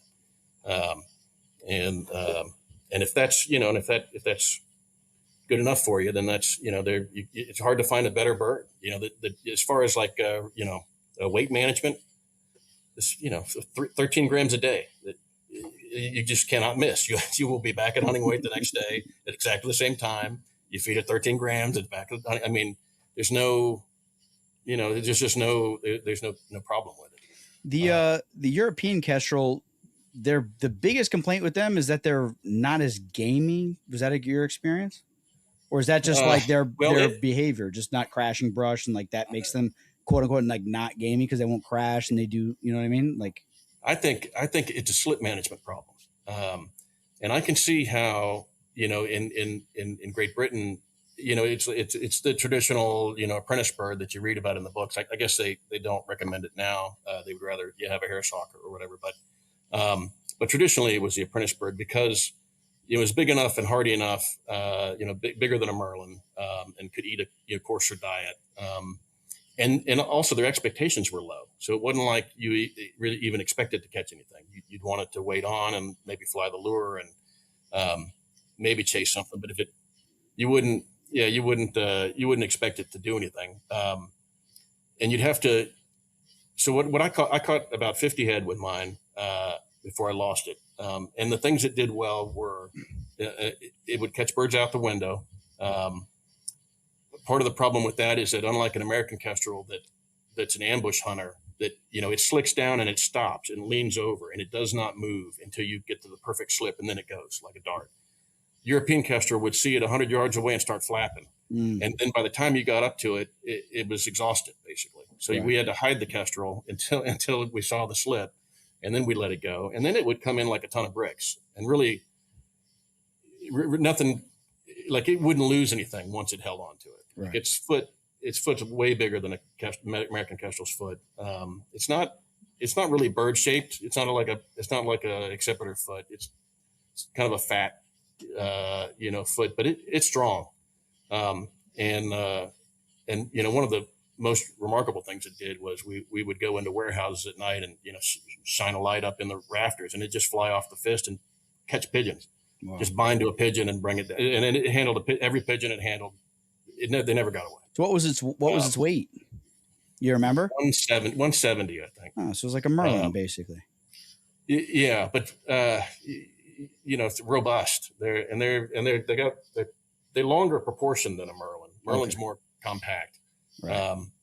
You know, Merlin's got more engine. Merlin's way faster, and Merlin's got bird catching feet, which the Kestrel had more of a generalist, you know, foot. But yeah, and it would hold on to stuff. But I would not have flown another one. I lost it one night. It caught a pigeon and tumbled down out with it. that one actually it did lose, and they both flew off into the dark, and I never saw it again. Owl food, you think probably? Owl food, yeah. It's kind of a funny end of that story. I actually the next day I got a call. I'd sent out a couple of feelers to people, and I got a call just from a random person about, I don't know, maybe 3 blocks away, and they said, "Hey, we got a small hawk that's eating a pigeon, and a bunch of people are standing around it, and it's about the size of a pigeon and has a barred tail." I said, "Well, that's my bird." Where, and so they told me where it was. I drove down there, and it was a male Cooper's hawk, a juvenile Cooper's hawk, eating a pigeon with like 7 people standing right next to it on a college campus. I mean, it was super surprising. But it was just going to town, and everybody was standing about 5 feet away from it. And disappointing too, I would imagine. And disappointing, yeah. And I, but I would not have flown another one. Just maybe there's, I think where I've heard that they actually catch game with them is in Spain on migratory Coturnix quail. So it's the same Coturnix quail we feed the hawks, but these are like wild birds that migrate in. And they have spaniels out there, and the birds will be waiting on, and they'll catch those. And that probably works pretty good. That sounds fun. I wonder if the Coturnix, because the only Coturnix I've ever seen fly, they don't fly so good. Well, you got to imagine that they do if you put them in a duck back. launcher, right? Yeah. They do if you put them in a duck launcher. Yeah, yeah, exactly. Yeah, the problem with duck launcher is that they can crawl out the side, so you have to like kind of block it off because there's openings on either end. Yeah. No, yeah, I've heard nothing but bad things about European kestrels. That's why I asked. No, I think there's nothing wrong with the kestrel. It's do you have the right slip? And I either I didn't have the right slip, or it just was not. Like I said, I would not have flown another one, but not because they're no good. Okay. It didn't fit my my program. So you think that's kind of like a little bit of a myth, maybe on the falconer's part, that they're just not. Oh, are you surprised that there's a falconry myth that's not supported by much evidence, but everybody believes it, right? Yeah. Like the Harris hawk is better than the goshawk, like that myth. Yeah, exactly. Yeah, I mean, a classic myth. Classic, classic. Do they have American kestrels in Europe? Do European falconers have them? Yeah, they love them. They love them. Yeah, and they recognize how different they are. And they also breed them with peregrines, and I've seen like hybrid New Zealand falcon American kestrels. Really? That's cool. Yeah, and they like those hybrids. And I think anything you put an American kestrel in, it's gonna, first of all, it's gonna go into cover. It's gonna chase. It's gonna be hungry. It's gonna like to wrestle stuff on the ground. I mean, if you imagine a kestrel that's twice as big and twice as fast, is probably a pretty good bird. I mean, those New Zealand I said New Zealand kestrels, those New Zealand falcons. I mean, from what? Listen, like this is the other thing about doing the show is like we're talking to people all the time, and we're talking to Dr. Nick Fox, and like he started getting me all fired up about these New Zealand falcons, and I think he's just a really good salesman. Because I'm like, I want one of these things now, like the way he's describing it. I mean, Tom and Jen had a couple of them, and they said they were the worst birds.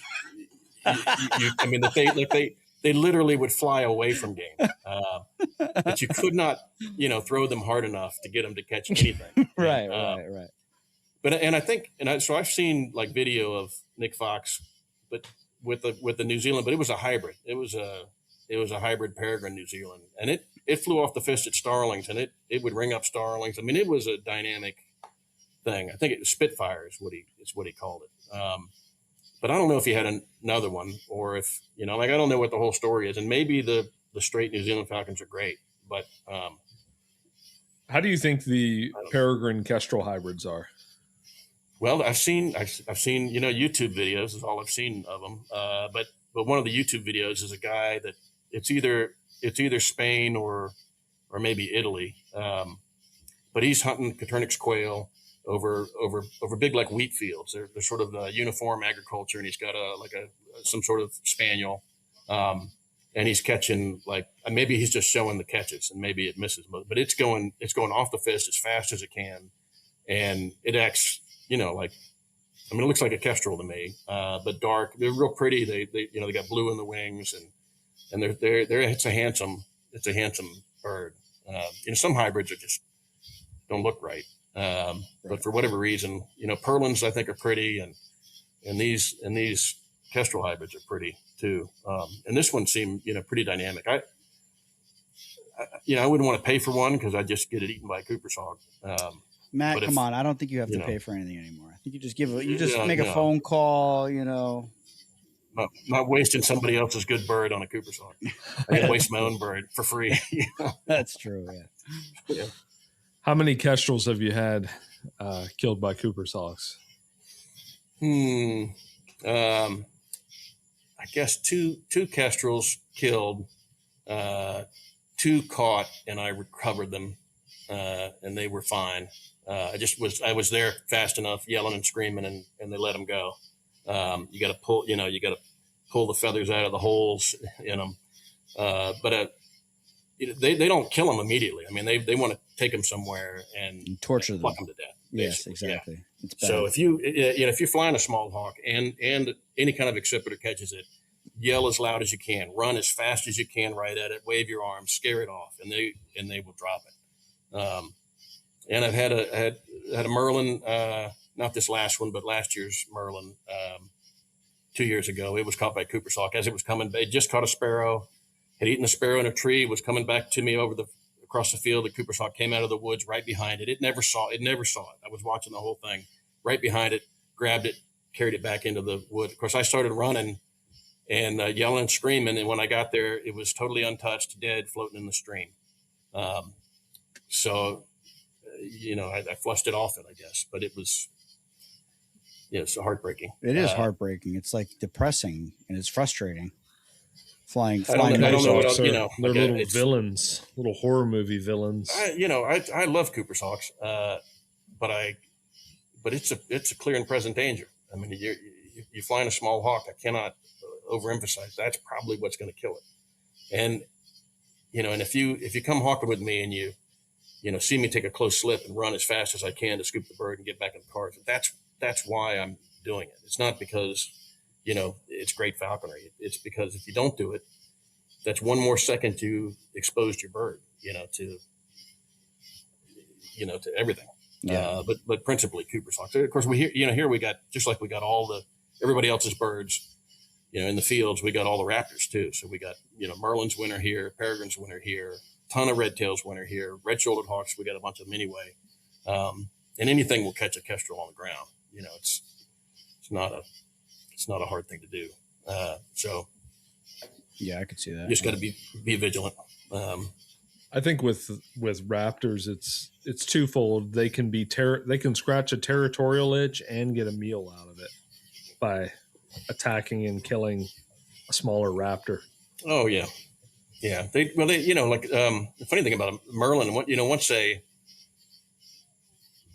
get used to your field and it's the field that they hunt every day, they'll go and they'll like chase off every raptor that's in the field just to move it away, and then they'll come back over and start hunting with you.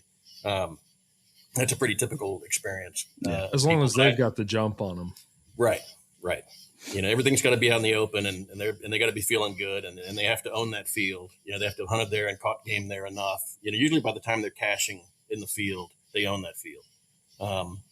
But now we've got, it's hard even to, as few fields as I have, you put up a Merlin here that there's already a winning Merlin on it. And, and I had one, a male jack I flew a couple of years ago, and the female would just come in and she was just merciless. And she got to where she just like smashed it into the ground. Wow. And you really couldn't, you couldn't fly the field anymore. We rarely see Merlins here in North Carolina. Yeah. On occasion, we'll see one. Maybe on the coast, they probably winter on the coast. Yeah, they migrate through there, and I don't know about wintering. I haven't spent much time at the coast, but where I'm at, once in a blue moon, there will be a field that a Merlin takes up residence. But for the most part, they're a very rare sighting here. If you flew a Merlin, you might find you got more Merlins than you think. Right. Yeah, it's possible. Yeah. Right. That's pretty been our experiences. Every time you put your Merlin up, so comes. What year did you put the Kestrel book out that you wrote? That started as an article in the Florida Hawking Fraternity newsletter. I think in 1996, and then the next year, Eagle Wing Publishing took it on. That's Bill Oakes, who wrote the Falconer's Apprentice, which is a good book too. And he did 2 or 3 printings of it, and then we moved it to Western Sporting, and they have done it every year. So it's probably been 9 printings now, 8 or 9 printings. Now, for somebody that, works all day, right? Sweating, toiling, as some would say. Okay. And then I come home, I have children. Is this person endowed as well? Very, very well endowed, very handsome. Hey, okay. It adds weight, right? Damn, he's talking about you right now, Matt. Yeah, of course. Talking about Matt. Do you like, you guys ever think of doubling your profits from a book by doing an Audible or a digital release of the book? Because there's companies now, like just Meat Eater, for example. They release books every couple years, and they just like explode. Like people just buy them. Like I'm talking like hundreds of thousands of buys. Yeah, the Meat Eater books are always number 1. Some of their books, all of their books, I think, none of them are released in physical copies. They're all released digitally on an Audible. Yeah. Are they voice actors? They're human beings reading them? It depends on the book. One of the books was pretty cool. It's the authors that are reading. Sometimes it's the authors, and then there's one book, like the Close Calls one. That one's great because it's like the people telling their stories, and then they add like audio soundtracks of like what we hear in the background right now, which may get cut out later, of like the bugs making their noises, and then waterfalls and stuff. I've been waiting for a chance to address that. So does it sound like that where you live, Casey? Yes, we have katydids everywhere right now. Okay. Yeah. So it's a katydid for the audience. It's katydids. Well, we got. Aaron, did you know that? There's all types of stuff in the background there. I've heard cicadas. I've heard all types of cicadas during the day, and then the cicadas at night. Yeah. Did you know it was I asked you a question. Aaron, I asked you a question, Aaron, and now you're trying to. Yes, of course. I know it. I'm the bug guy here. I should have asked you what it was that was making that noise before I told you. Should have, yeah. Test your knowledge. But that's what you're hearing in the background on Matt's end, which I think is awesome. So, but Casey, go ahead. I don't know. My whole train of thought was just destroyed right now. You were saying that they have like the ambient noise of like waterfalls. Yeah, I'm just saying that particular book was individuals. The whole book for like 6 hours was individuals telling how they almost lost their life while hunting. Yeah. And they added background noise to make the scene, not like music to make it like dramatic, but like background noise, like hiking and like crunching while they're walking. And then like the one guy, I remember the one that creeps me out to this day. He slipped. He was stepping over a log hunting elk, and he slipped. He pulled his arrow out and went to knock it while he was walking, and he slipped, and the broadhead went through his throat and like came out the back of his neck, and he was like spraying blood in the middle of nowhere.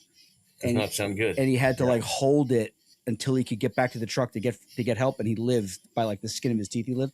So like, but I'm just saying, there's a huge market there, and I'm just like one guy, right? But if I'm one guy, like I'm sure there's a million other people that would love to listen to a falconry book on tape. Yeah. I got an answer to that. Go ahead. There's 2 ways to do it. Obviously, you can click the button and get the AI voice audio out of it now. Well, I mean, falconers are real sensitive about that. Did you not see the NAFA post? These people are like out of their minds. This is personal now because what I was planning to have to put out with the blessing of the McElroy family and his friends, Desert Hawking 2, with an AI generated voice of Harry's voice, trained on everything that he's ever said that's been recorded. Do it. And it turns out to be actually very difficult. The reason why I wanted to do it was one, because I thought it would be cheaper than a voice actor, and it would we could raise some money to do it. And 2, I thought it would be kind of cool for people to hear. And I'll send you what we developed. But it just turned out to like, I guess it kind of breaks everybody's heart. You know, you don't want to, yes. you just don't want to go down that road. And I realized, just kind of soul searching a little bit, that a lot of that was really me just wanting to, sort of keep his voice in my head. Yes. Right. Right. And that's not right. But what we've done is we've now got this great guy, and this will come out in a couple of months. But we got a voice actor. Really? Okay. Who's so there'll be an audio version of Desert Hawking. Okay. Too. Is that going to be an Audible and stuff? Yes. Oh, and thank you. It'll be free. No, it'll be charge free, money. $30 $30 a pop. No. Look, this was a grant from NAFA and from the Falconry Fund. This is a small grants program, which I want to plug a little bit because they're advertising it again. It's an annual program. Falconers who have ideas, any kind of pro falconry idea that needs, up to $4,000, whether you're putting kestrel boxes out or you want to attend a meet and you're a kid and you've got no other way to get there. Like there's several categories of this small grant. And you make the application, and NAFA and the Falconry Fund partner on it. And they did this a couple of years ago, and so we're now that's the funding that we're using to make this available, and it'll be downloadable and free for everybody. So I actually want to shout out. My dad passed away recently, and my coworkers at my high school pulled funds together and made a donation to the Doug Pinio Fund on behalf of my dad. That's Falconry Fund has that now too, which is, and they're managing. Yeah. They asked Aaron, "Is there anything we can do for your family with this passing?" And this guy, he'll never say I said, it. "Give it all to NAFA." This guy says, literally, he says, "If you want to donate anything, donate it to this right here." And he listed. Yeah. Yeah. Yeah, well, that's Al told us about the Doug Pinio Fund to help new falconers. Yeah. Right. And and with this podcast is well done. Yes. Yeah. And with this podcast, we have a lot of ideas. We have a lot of people that reach out to us with amazing, collaboration ideas, keeping stories alive that are fading and, like I'm talking, I'm not even going to say it because someone's going to try to sneak in and get it. Like I'm talking like crazy stories of like people trapping birds and like raising them with no equipment, going out hunting with them, trading them off, putting them back up, going back inside, and doing it every day for 10 years straight, putting nest boxes out, I'm like crazy stuff. And like that person passed away, but their apprentice, knows about it. Like, so we have all kinds of stuff we want to work with, but the problem is that we were thinking about applying for the small grant problem, but the only problem with it is the word small. Yeah. We need a large grant. Yeah. The large grant program we need the grande grant program. I hear you, brother. Yeah. We're going to start the Sporting Chance Fund. Yeah, we're almost there. We just gotta gas up the private jet first, and then you guys have you have a tremendous platform. You've developed a lot of skills. I mean, the recording aspect of it, in terms of recording things that need recording, that's definitely worth whatever it costs you to get that paid for. It's worth thinking. It's worth thinking about that. No, for sure. And then some of it sort of back to the archives. This is why you have an archive, right? Yeah, let's dive into that, Matt. Right. If you're ready for that, Aaron, what do you think? Anything else you want to cover with Matt personally before we dive into the archive? Well, how many of those Kestrel books do you think you've sold at this point? That's a personal question, Aaron. Come on, why are you trying to count his money in his pocket? How many have been published? Because I know he's not pocketing the money from them. And why not? I'm pocketing. Yeah, look at his outdoor kitchen. He said he's flexing right now. He's got the head curious, back there. He's got the lights. How many? What are you talking about? Come on, I really want to know how much. Aaron, that's personal. I want to know how much people make all the time. You can't ask him that. And then show us your bank account afterwards. Yeah. No, look. I'll tell you. I can tell you this. When you go to a publisher, you get a small percentage of the sales. Okay, it's like 13%. You start with 10%. If you sell another gun, you get 13%. That's like industry standard. And the printer and the publisher, they have the major investment. They do the editing and they put the book together, and they, once you're 6 printings in, 7 printings in, the investment is lower. But I did my last 2 books. I did through Kindle Direct Publishing, which like it's also fair to have problems working with Amazon, I guess. But if you do it that way, you get about 78% of the sales price comes directly to you. So you don't have to sell as many. You're getting and you set the price yourself. So I wanted in for Falconry Fundamentals, I wanted to make it cheap.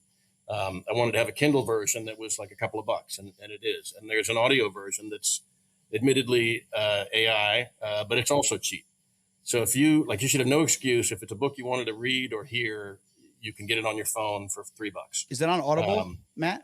It's on Audible. Yeah. What the yeah, heck? You can. All right, I'm gonna download. I'm literally gonna download it tonight. Yeah. I'll finish it in 2 days. Yeah. Although I listened to it, and I'll tell you this, when Corey puts in, okay, it's not Putin, but this. Oh, that's what he said. Yeah. So certain Corey's Putin, and others Putin. I mean, how much? Another money question. How much does a voice actor cost? Well, it depends how good they are, right? How many voices they can do. Well, I can tell you, we lucked up with this actor who was willing, because it's going to be for free, and it's clearly a passion project. He was willing to stay within the budget, so we got the maximum budget for the small grant program. He's doing the entire thing within that budget, and he's doing it because he's really been fascinated by the story. He's not a falconer, but he's watched all the videos, and now he's really sort of on board as a supporter of the project. So, but if you were going to pay an actor, you could pay $10,000 or $15,000. $10,000 to read a book and talk into a microphone. It's more than that. It is more than that. I'm about to be a voice actor right now. Okay. I'll do that right now. So there I was. I slipped my bird down yonder, came in on that starling, and she a smacked dead him good. rattlesnake bit me on the butt. Rattlesnake bit me right on my tush. I had to run home to my wife, Casey, and then she had to fix me up. I would listen to that. I would listen to that all day long, Casey. No, I listen to podcasts all the time. I just love podcasts and audio books, just because I don't have time to. I literally just don't have time to read. I have a 6-year-old and a 2.5-year-old. I can't sit on the couch and just sit and read a book. Like that's not. It's just not happening. During daylight hours or anything like that. So Audible is like where I can listen to a book and actually gain information and listen to some entertaining stuff. So there's so many amazing falconry books, but nobody. Because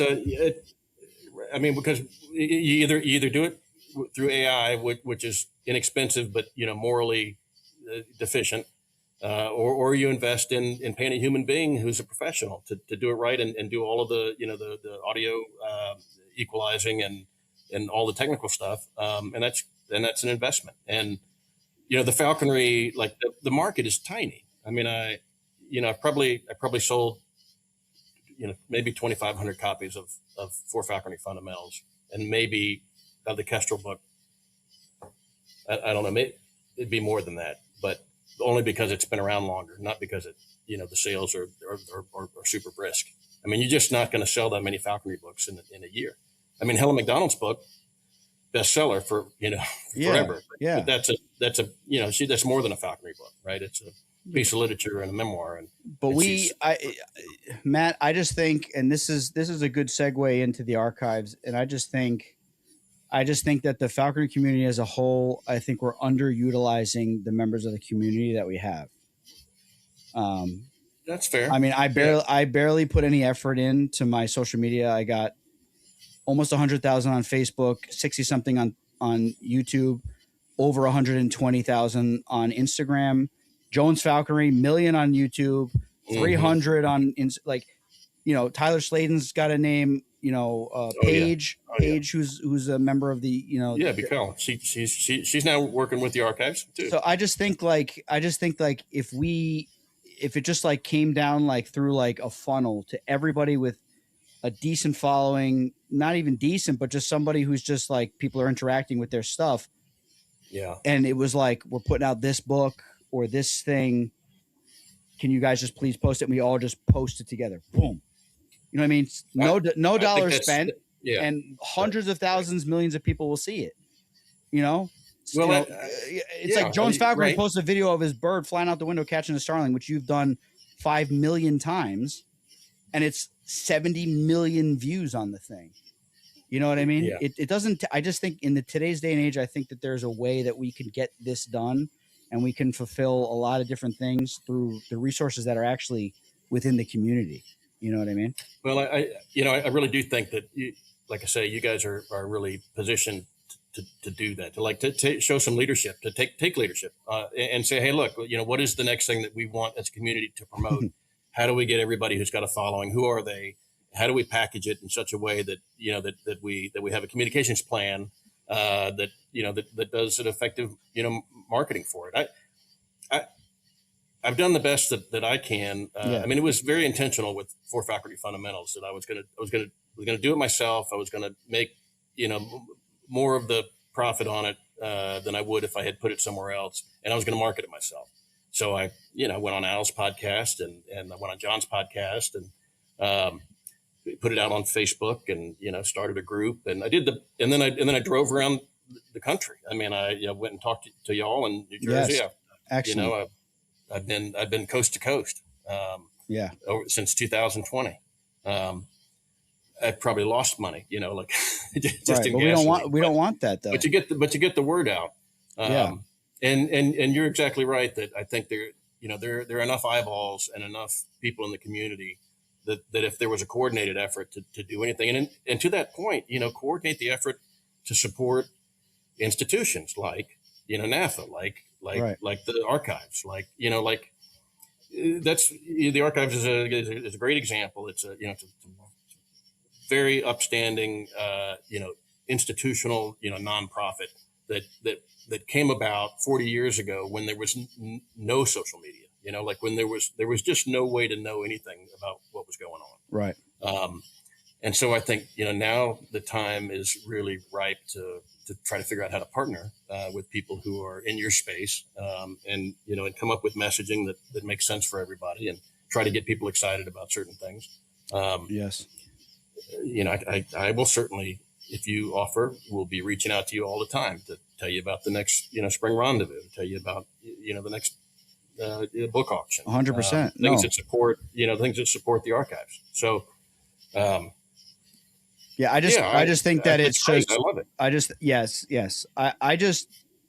And I agree. I agree with everything you're saying, Matt. It's almost like we have to have like how we had the NAFA, leadership, conversation where everybody that was or was not even a member of NAFA was complaining about the poster rather than promoting what was going on. Like they're not using Google every day, which is AI. And, we talked about this, Matt. Right. And my opinion on it is you're kind of using AI every day. If you go on Google and ask a question to it and you want to find something out, you're supporting AI, right? So unless you decide that I'm going to be a human being that does not use Google anymore, and then I'm not going to use my smartphone or ask Siri a question ever again, then watch a podcast, or download a podcast and listen to it on your phone. Or the company that you work for every day that has AI backed software that supports that company.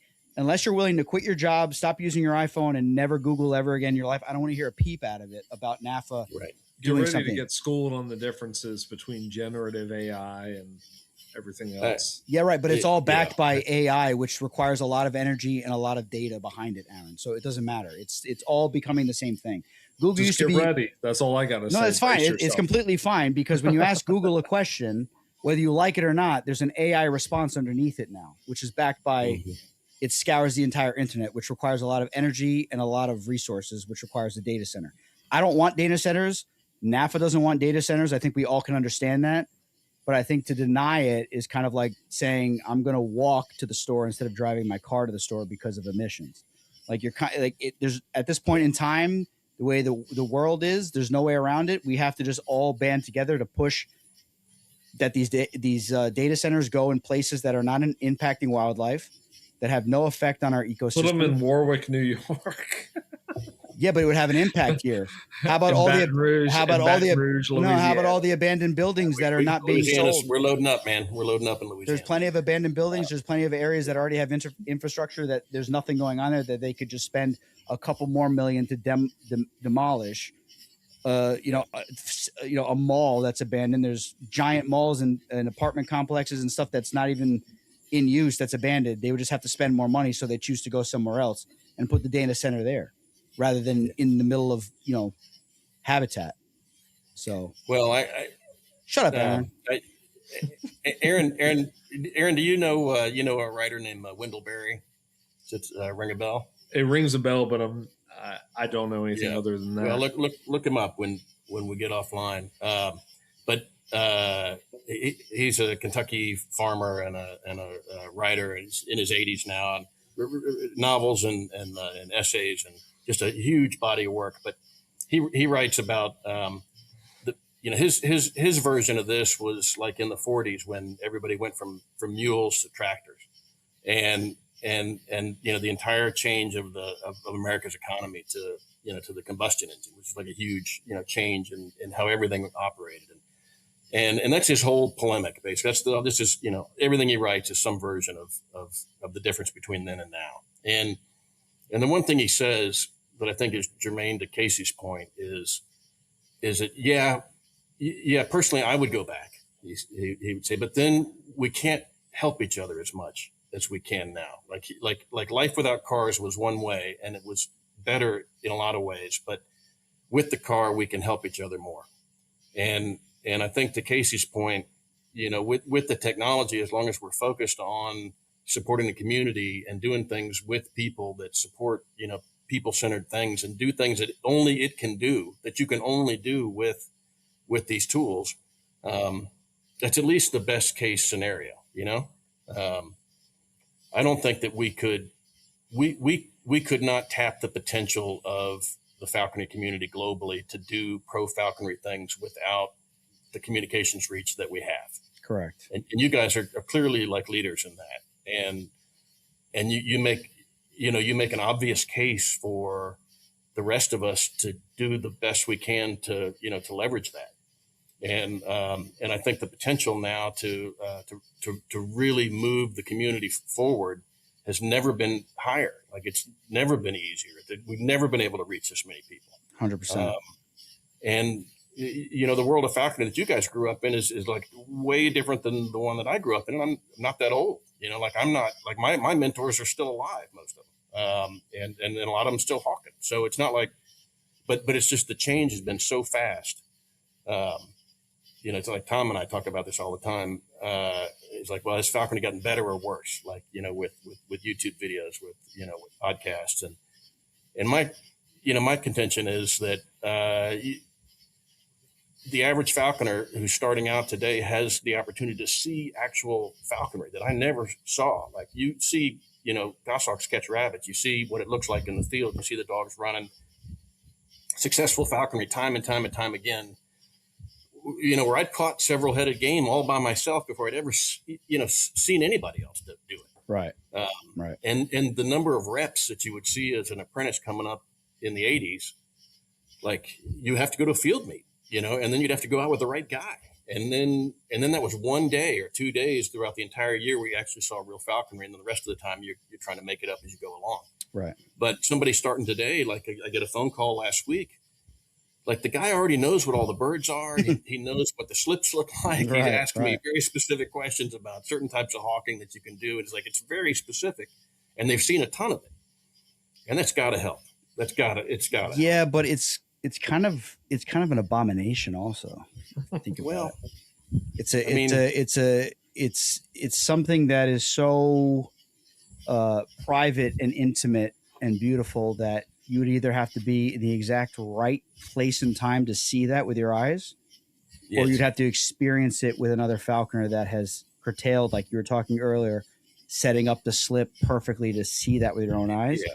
And now you can just type in a goshawk catching rabbit on YouTube and see 1,000 people, hundreds of thousands of people around the world catching rabbits with a goshawk, like at the tip of your fingers. And I think personally, And Aaron likes to make fun of me for being, he's like smiling. Like Aaron likes to make fun of me for being like homeschooled and like sheltered. But I didn't see any of that till I became a falconer, started going flying with guys that my mom would drive me to meet with and then walk me in the field because she didn't know who they were, Like I didn't really see that. I didn't have access to the internet. I got 3 brothers. We couldn't be trusted with the internet. By the way, did you see your mom came to your defense on the YouTube comments? Where? When? I don't even look at that. Where? When I said that you got accommodations when you took the falconry test.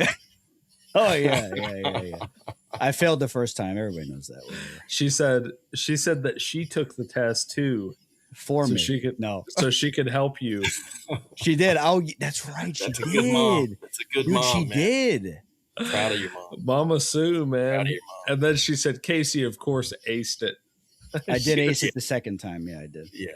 After you knew what all the questions were. Yeah. After the reason I was laughing. Well, look, I mean, yes, you can see it, but here's what will separate the falconers from the non-falconers is like you can't go do it every day and immediately have the same experience of watching 1,000 slips. And if that's not satisfying to you, like if the work isn't satisfying, if just thinking about trapping a hawk isn't satisfying, if every single moment that you're even looking at a hawk is not in some way satisfying, you're not going to make it. I mean, you watching YouTube videos won't help you. Yeah, but then you could just drop your sponsor and then just get a new one if you don't, if he doesn't like what you're doing or she doesn't like what you're doing. So it's like it's really I kind of the argument that is it getting better or worse? It's hard to say, and a lot of people don't know this because I've been asked this question a couple times, and this is not a flex whatsoever. This is my 20th season of being a falconer, so I've been flying for a while, and I don't know why people keep they ask me this question. So I've been flying since I was 13. I got my license when I was 14 years old. I'm 30. I'll be 30. I'm 36. So I've been flying for a while. I just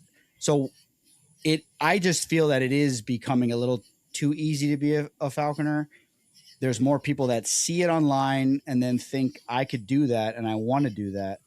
And then they can go through the steps to do it. And then if the sponsor's like, dude, you're like not hunting, you're just like keeping a pet and you're like traveling around, like trying to show off your bird to people, or you're acting like you know everything and you have no interest in flying. You just want to be like famous or something. Like, this is weird. I don't like it. And then like, if they drop them or whatever, for whatever reason, they could just literally just, okay, you drop me. Okay, no problem. I'll just get Joe Blow over here and he'll sign my paperwork. And now I'm a falconer for the rest of my life. And I can lower the standard of the sport, and like you said, Matt, like, I don't know if I'm going through that phase that you and your friend were going through where you had I get it. If you don't do these things, you're trash. Like, I don't know if I'm going through that phase, but at the same time, it's like, but I don't know, Matt. I don't know. I think if you're out hawking at the very least on a daily, weekly basis, at least 3 times a week, twice a week, like minimum, I think. And you're out there and you're trying to catch game at least twice a week. You're trying to catch game. I think we should accept you in the sport. But I think if it's not like, if it's like, I flew with a guy, I'm not going to say his name. I like him a lot, but like he trapped his bird in like November. He had it coming flying free in like, December. And then like he could count on one hand for like 2 months, 3 months worth of flying. He could count on one hand how many times he flew his bird. Yeah. And I'm like, well, it's kind of weird. I don't that won't bother you. I think that won't bother you as much 20 years from now. I think you're right, Matt. I think you're right. It's not that I don't agree that we want the highest quality falconry. The average falconer should be a great falconer, but the average falconer is going to be average. Okay. Like This is another Tom Coulson thing, is like, we live in a sea world. Okay. Right. I mean, think about it. Yes. Everything is average. Okay. The number of A and B falconers is going to be fewer than the number of C falconers. That's across the board in every, it's a sea world for plumbers, right? I mean, correct. It's a sea world for teachers. There's a bell curve on all of these things. I will say this though, Matt, before you finish that, I have to add this. Plumbers are better than teachers. Is that what you're going to say? Obviously, of course, we're more attractive. That's the only work that Casey values is plumbing. Yeah, that's right. Laying pipe.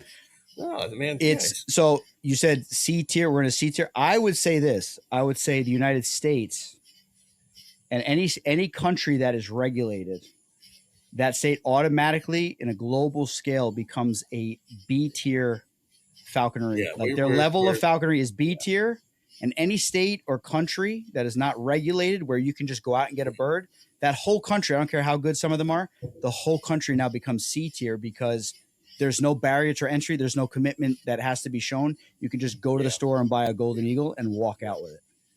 Well, hey, look, that's a good point, and I do think that we really benefit in this country, and that would include Canada, who has a very similar system. Right. The amount of attention and investment we make in apprentices, the regulation itself. I mean, we do weed out a lot. Correct. But at the end of the day, like in my life, that doesn't slow me down anymore. I don't waste any time worried about it. I'm only gonna hunt with people I really like anymore. Right, anyway, right. Some of my best friends in the whole world are falconers, right? And we love to spend time with each other. I love their birds. I want their birds to succeed. I love being out with them, and then we fly my bird, and they know the story of my bird, and just nothing else enters into it. Like if there's somebody that that's back at the weathering yard, talking about some flight from 3 years ago, while his bird is definitely not going to hunt even during the whole, that doesn't slow me down a bit. Yeah, right. So it could be that guy's, a nice guy. He's got an interesting story. Maybe having a beer afterwards is great. I'm sure he's a nice guy. I'm sure he's great. It doesn't I don't take it personally like I used to, and I really did used to take it personally. I really did, and if Steve Hine is listening, he and I know about our manifesto. So nobody would have lived up to. You guys should publish it. Thank God. I think the archives should receive it. Right? Who's in the receiving department? Who's the head of the receiving department? I know Scott McNeff is on the. Isn't he on receivings or something? He's one of our collections committee members. He's a collection committee member. So how about he vote? Yeah. I think you guys should put that, and it should be framed, and it should be this is the standard of falconry in the United States. We destroyed every extant. Oh, come on! Yes. Come on! Yeah. What was? Could you share possibly just some of what was on the list for us, just so we can get an idea? Oh, I don't even need to because you already know. Of course I do because it's right. I mean, you have to hunt this many times during the week. You have to catch this many head during the. You have to, your bird cannot have broken feathers. You have to avail yourself of this help. You can only be, a general falconer if you have done X, Y, and Z. Right. You cannot. You must. You must do. There's a lot of musts. Right. There's a lot of nevers. There's a lot of and we felt really good about it. Like. By the time I feel good about it right now. Bullet point was done. We were like, you know what, this is going to improve falconry, and it did not, to my knowledge, improve falconry. But it could have if you published it. No, because we got everybody who comes along who becomes a good falconer. Like you get to this, this point where you figured a few things out, and you really start to hammer it. Like you go out and your bird's catching game, and you could take another bird, and you're pretty good expectation of catching game with that bird, and you know how to put in a dog, and maybe you've done it now. You're year 10 or year 12. I mean, that's the time when you feel like, man, everybody be better keeping up with me, because if you're not keeping up with me, you're a POS, and right. And I'm not saying that the enjoyment of falconry like fades, but at least in my experience, the vehemence about what everybody else ought to do fades. And I hold myself to as high a standard now as I can, with the knowledge, with what like much greater knowledge that I had at that stage about what's possible. Like what are goals that are actually achievable, of things I actually want to do, and I hit those goals because I'm super efficient now. I know how to get there. But it becomes much less important to like force that on other people. Now you'll get here too. My impetus is like to teach people. Like now I want to write down the 4 fundamentals. Like I want to make it easier for somebody to get through that period or get up to that period, get up to that where they're like, yeah, man, I'm catching game every day. This is how you do it. Casey's got no interest in teaching people. Because they don't want nobody. Listen, I don't try to teach anybody. Like everybody thinks I have an ego. I have no ego. I'm a piece of trash, bro. Like I really am. Like there's so many things that like I could do better on, and I really can improve in so many areas. I'm just doing the best I can. So Matt, I do see what you're saying, that like over time, having kids, being busy, like growing up, your test levels drop a little bit, right? You get a little softer. And then you kind of feel like, all right, like it's not that serious. I mean, but I still feel that the standard should be a certain way. I find myself having the same thought process that you do, Matt, just personally, when I see somebody flying a goshawk, because I'm obsessed with I love goshawks. So even if there's somebody that I personally do not like that person, my initial thought is I want to see them fail, right? I don't like that person. I want to see them fail.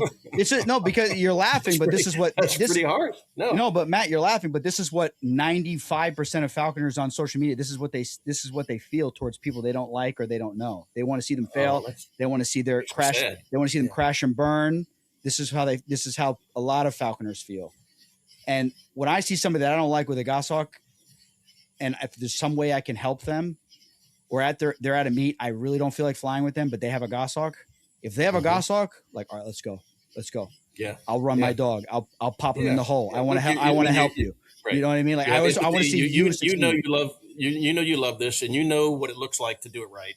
And I try. I don't know. I guarantee you're helping them. You say you don't help, but you're obviously admitting to like, I'm just going to go help this person. I just think inserting yourself is just not.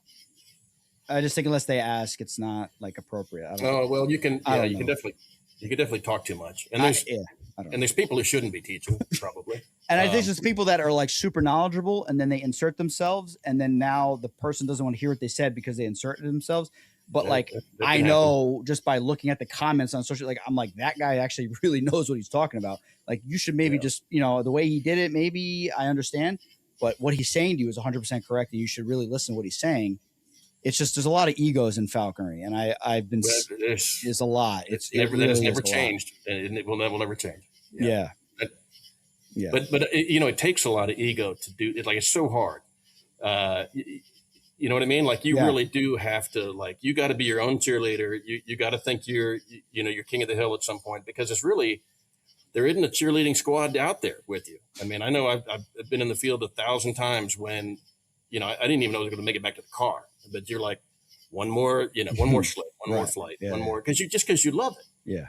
And nobody who doesn't love it isn't going to work that hard.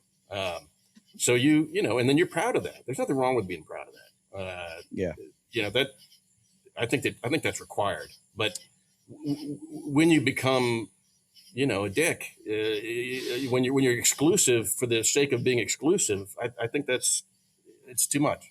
I agree. I agree. There's a lot of that, and I think we're all, myself included, are a little bit guilty of being that way. A little bit like, I don't think you guys would be doing this, what you're doing, if you didn't really want to see improvement and want to, platform good falconry and try to make things better. I mean, we both love the sport. You might be surprised. Well, maybe I would. Yeah.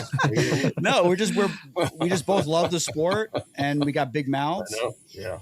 And we're two opposite personalities and education levels and whatever. And I think it works out that it's a great, the numbers, well, listen, I'll just say this. The numbers, the numbers speak for themselves. Yeah. People like the show. They want to tune in. They want to listen. That's fine. Yeah. We didn't argue nearly enough. I think people are going to be disappointed that it was not. No, there's nothing to argue about. More controversial. No, because we're all on the same side. We want the betterment of falconry. We want the sport to see the future. We want to see it protected throughout the country. Mm-hmm. And I think that this show is part of it. It's hard though with the show, right, to talk about certain things, right? Training techniques, stuff like that. I mean, it's hard. Be much more useful show if we could. Yeah, but you can't get into. It's just like anything, man. Like you could, a dog podcast. Like you can't talk about, like, these guys don't talk about disciplining their dog on the podcast. You know what I mean? Because it looks bad. You know what I mean? Like it's a bad look. So you can't. What size switch do you like to beat your dog with? Yeah, well, you take that deer hide when your dog's running deer. You beat them with the deer hide. They never run again. They'll never run a deer again. Right? I'm doing a deer hunting book. You know, I'm an audio actor now. Yeah, no, I put your card out there. No, now. but I agree, and you know what the archives is doing, I think it's great.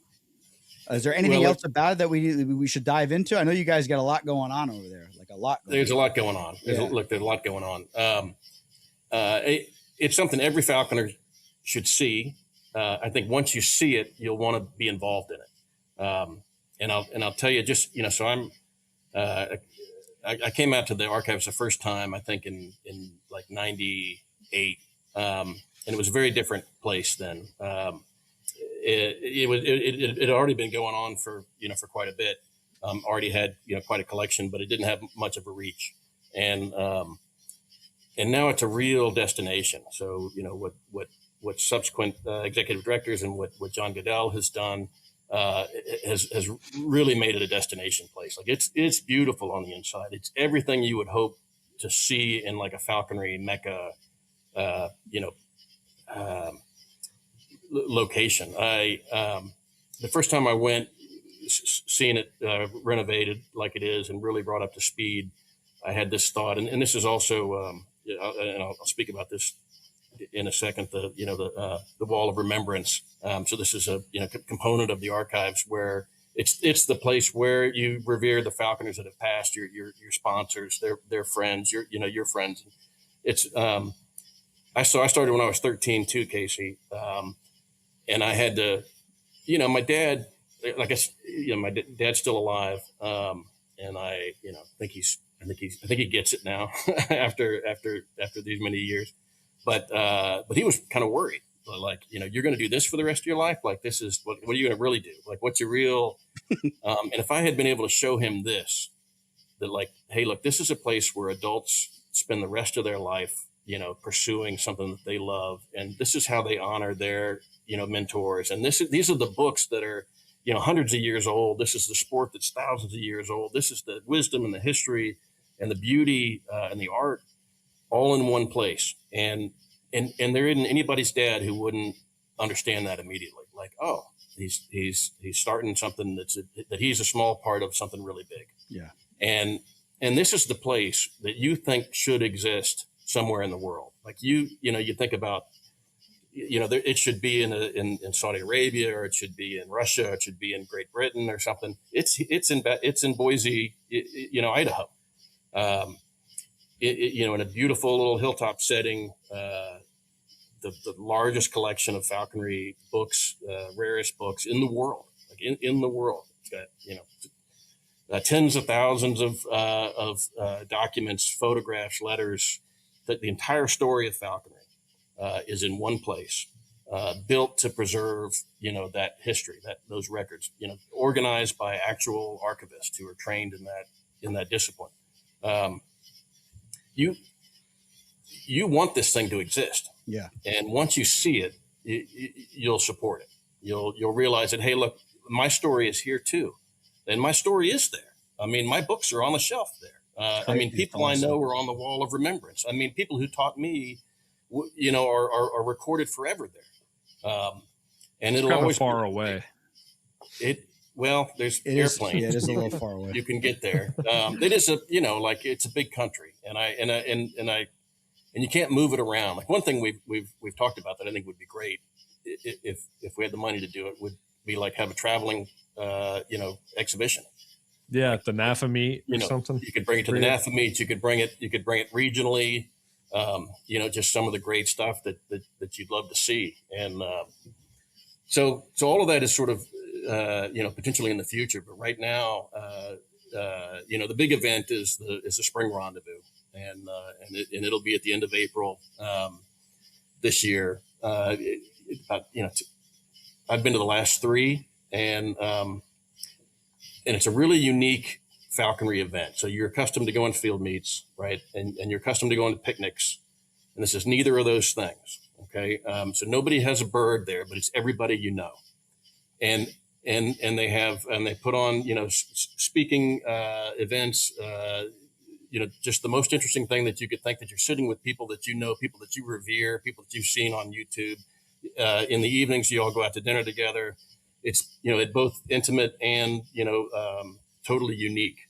And then on the last day,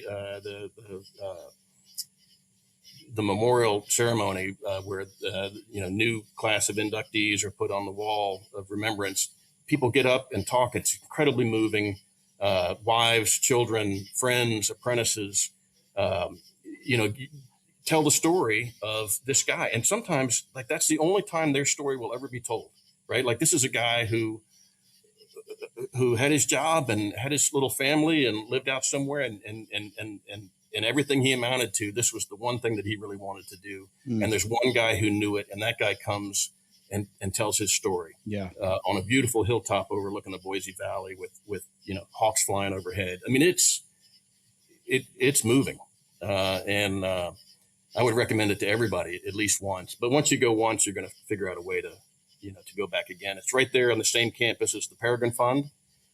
So you can go into the interpretive center of the Peregrine Fund. You can see all their birds and all the history of the work that they've done. It's a fantastic visit. It's a fantastic visit. I've never heard it described like that before. I didn't know that was what it was like. I just thought it was like a cocktail party, to be honest with you. Well, that's what I thought too. It is what I thought too, but it is not that. It's a homecoming. It's a homecoming of and you will immediately feel a part of it.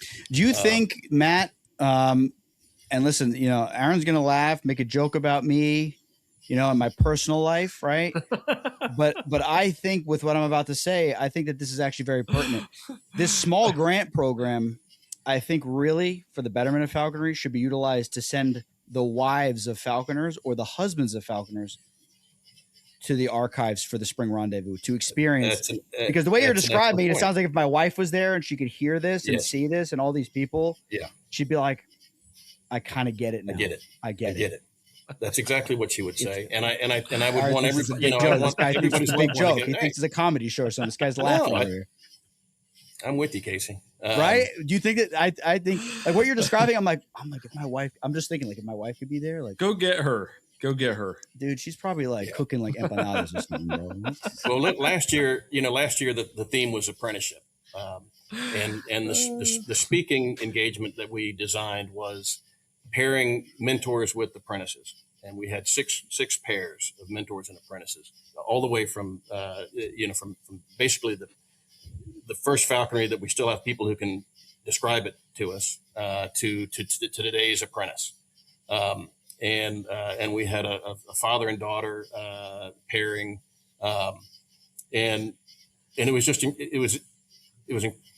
you felt like what a gift for them both to experience this together, for them both to reflect on their own falconry and the context that falconry will develop into, all the people that they'll see for the rest of their lives, connections that they'll make. It's validating. Basically, we all, and I don't know, maybe you guys thought, falconry was like, everybody thinks it's cool. But I thought for a long time, I was the only one who thought falconry was cool. Right? Yeah. Like, you can't explain it to anybody. Yeah. Like none of your friends, nope. Like you got a bird. I mean, you show them a bird. They don't care. They're like, nah, they don't care less. But this is a place where you go and everybody knows exactly what's going on. And, unlike you say, okay, well, you go to an AFA meet for that. And yes, to an extent you can, but an AFA meet you go and all the clicks are like already made. Right. You show up, and if you want to see the gyrfalcon fly, you got to get in line, first thing in the morning and maybe, drive around all day and maybe see one flight, and you'll never get to talk to the guys. You got to wear khakis and Crocs or loafers or whatever they use to go hawking. The big long one. A turtleneck. You got to have chai lattes to be part. You can't come unless you have a chai latte. Obviously, yes. You got to have a big white truck. If you have a big white falcon. Big white falcon, big white truck, of course. That's a fact. Your credit score has to be above a 780 in order to join them on the excursion. Yes, all that's true. All that is 100% true. But that's not how it works at the rendezvous. Okay. And so you just, it's sort of stunning. Everybody, like one of the kind of traditions there is at the hotel in the evenings, everybody gets together and everybody just, it's hard to describe, but it's everybody you want to talk to, and they all want to talk to you, and it doesn't matter if it's your first year or it's your 50th year. You have a seat, and Right. have a Aaron, beer. Do you think if we went, do you think anybody would want to talk to us? I was going to say the director of the archive seems like he's not a big supporter of the show. Aaron, did I not fill you in about the preamble? That I forgot. You Matt, got So- there's we're not. So do you think that no, we there's would no be? axe there's no axe to grind. So do you think we would be welcome there? You would be most welcome. You would be most welcome. Well, just I just That's a like fact. by the way you're describing it, it's just like what this is, where a wife gets to stand up there after her husband passes, and she gets to donate all of his information, all of his hoods that he tinkered with, and his stuff to the archives to be stored in a museum for the rest of history. Hopefully, like that is what the point of the show is. Yeah, we like to have fun. We want to have fun. We're gonna keep it real, right? Because when we go to a falconry meet, listen, we love these other podcasts that are real analytical, real highbrow stuff. I'm really sad that they're not really putting out any content anymore. Like I really You're like, the only game in town. Can we please? Yeah, because like now I can't listen to myself ramble like this, like you people are right now. I can't listen to myself do this. So I have nothing to listen to falconry related. Most anymore. people aren't at this point. Yeah, they're gone by now. But I'm just, you know what I mean? So it's like we like to have fun, but when you go to a falconry meet, no one's talking like this highbrow, like like a little bit, but we're all just having fun. We're just having fun. Well, we're and flying birds and we're there having fun. So we keep the show kind of like we're just having fun, and we get serious and stuff like that every now and then. But like falconry is fun. We're out here to have fun. We're out here. We love our birds to death. We love the sport of falconry. We love birds of prey conservation, but we want to have fun, and that's kind of the point of the show. So I think that this could, through you, Matt, and the show, and our show and the archives, maybe we could open up some doors. But when there's a contingent, 100%. and I'm just going to say this, Matt, and we don't have to dive any more into it, but I'm just going to say this very clearly.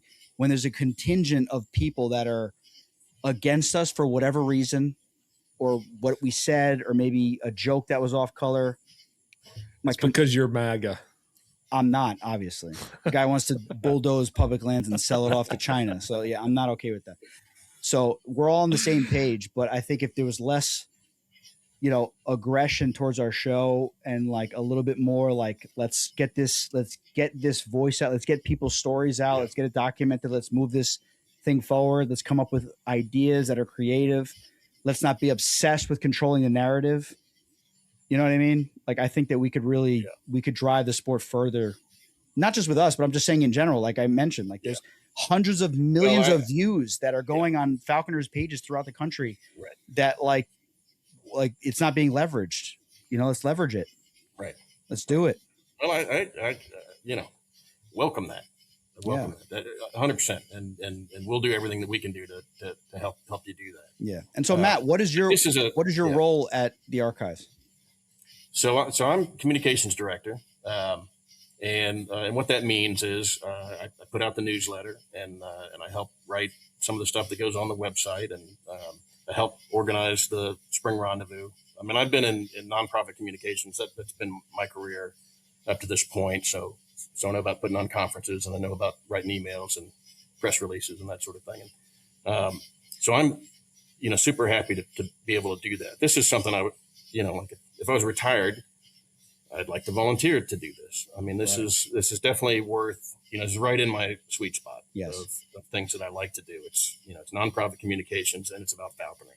So it's fantastic. We just brought Paige on board. Yes. She'd been a huge boost to us. I mean, she's way better at social media than I am, or John is. And so she's been a huge help to us. I think we're putting all the pieces together to make something that has really never existed.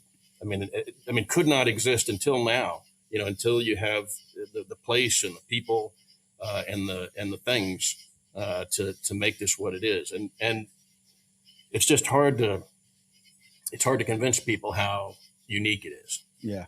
Once you see it, you'll realize, oh, that's the piece that I haven't seen. It's not the picnic. It's not the field meet. It's not the book.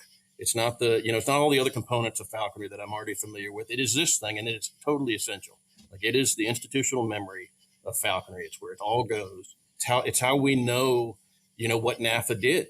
Like that's the one place you would go and you would actually know who said what to whom, what the issue was, what the danger was, how close it was to going away, how much work it took, how long people used to drive to get from one place to another just to have a discussion that would turn into something like, saving the peregrine or making falconry legal. Like these gigantic things that we take for granted every day were done by a handful of people. All those records are there. That's awesome. And so, and that's our story. Like that's our story. That'll never be forgotten. But it needs a place to live and it needs a place to grow. My goal, whatever else it is that I can do for the archives, one of the things I really want to do is expand. Like it can't just be, all the old guys. And that's, when the first time I went to the archives, it's like, oh, this is where the old white guys go. This was, and it was, and it was like, really long wing centric, really Western centric. Classic, yes. Falconry is bigger than that. And actually the archive started as the Archives of American Falconry. Now it's pointedly the Archives of Falconry, with the largest, worldwide collection of records and books. So it is the place that the world's falconry story will be told. And we need to, reach out to young people. We need to diversify the rendezvous speaking. We need to reach out to as many people as possible because this story is going to continue on. Every generation is going to need the archives. Yeah.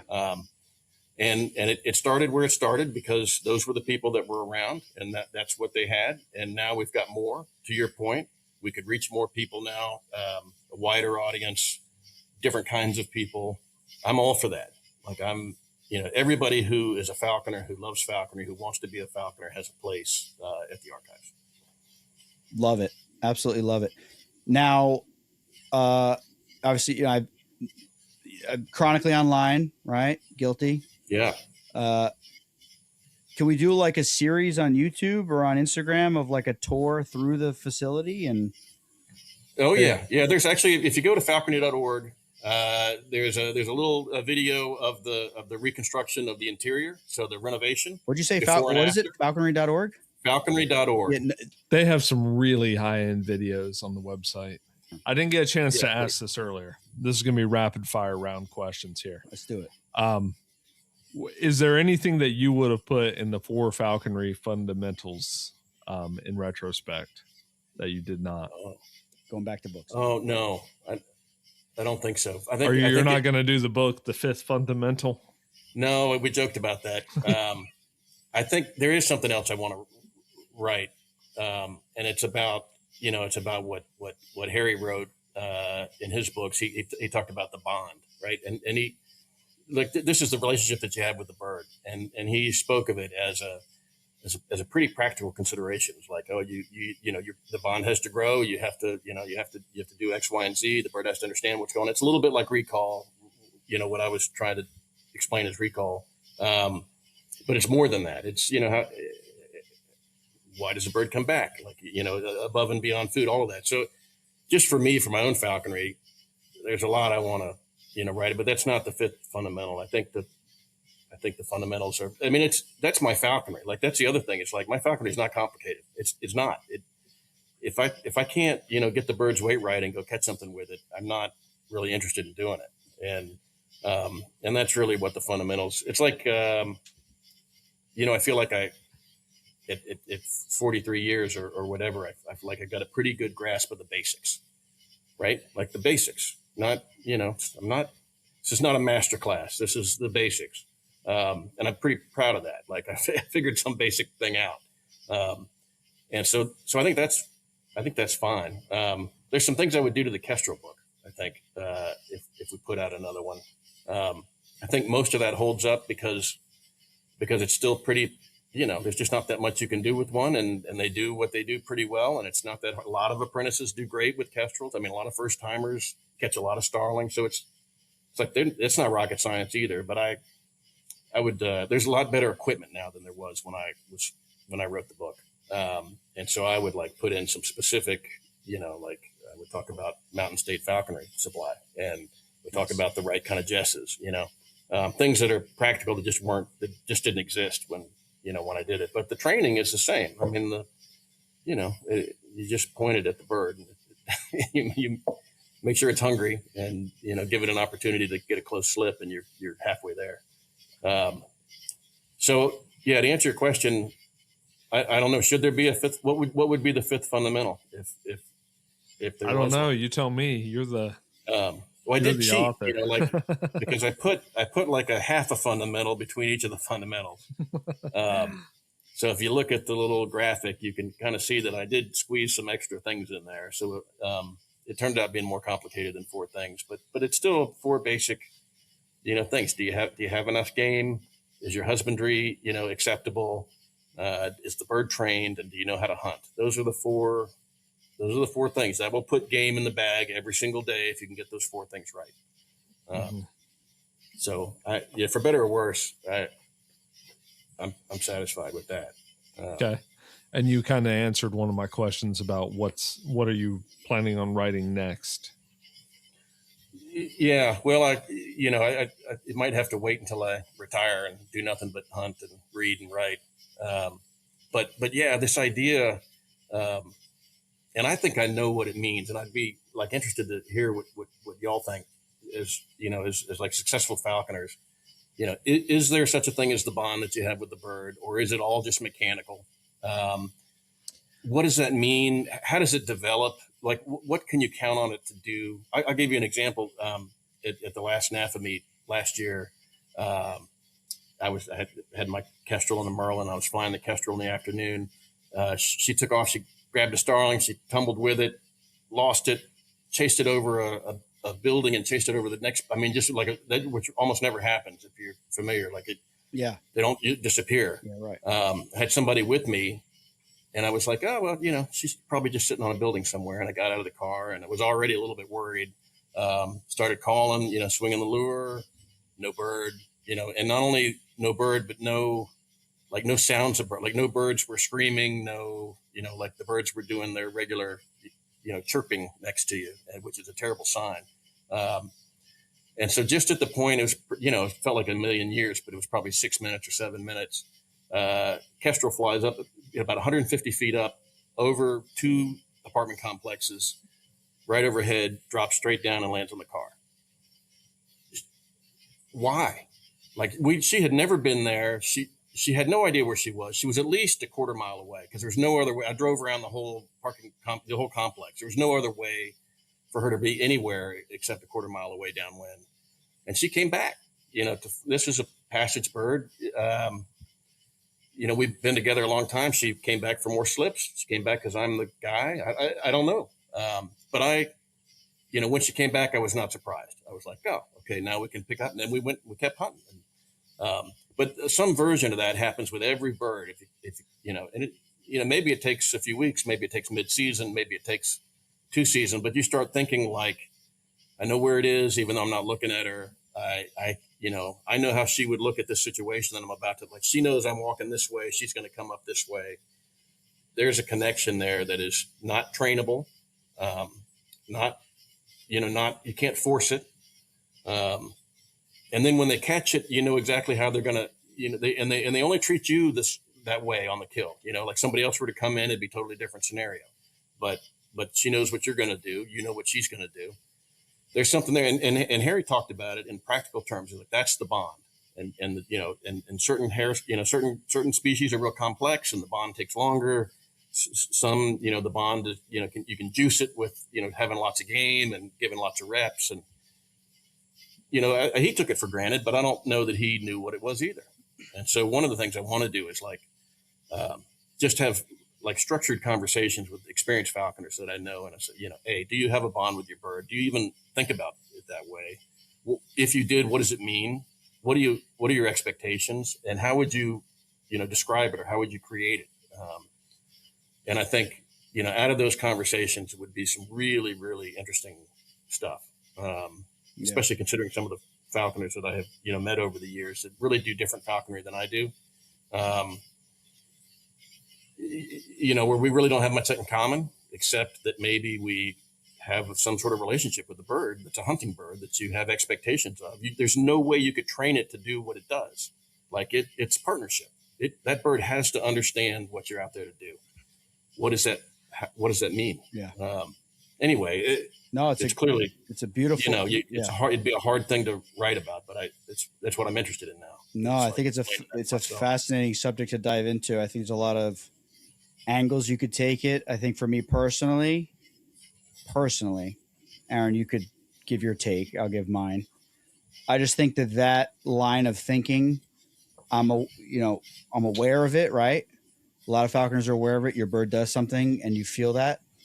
Mm-hmm. For me personally, I think that I keep it, I'm aware of it. I enjoy it and I love it, but I can't allow it to get into my heart. You know what I mean?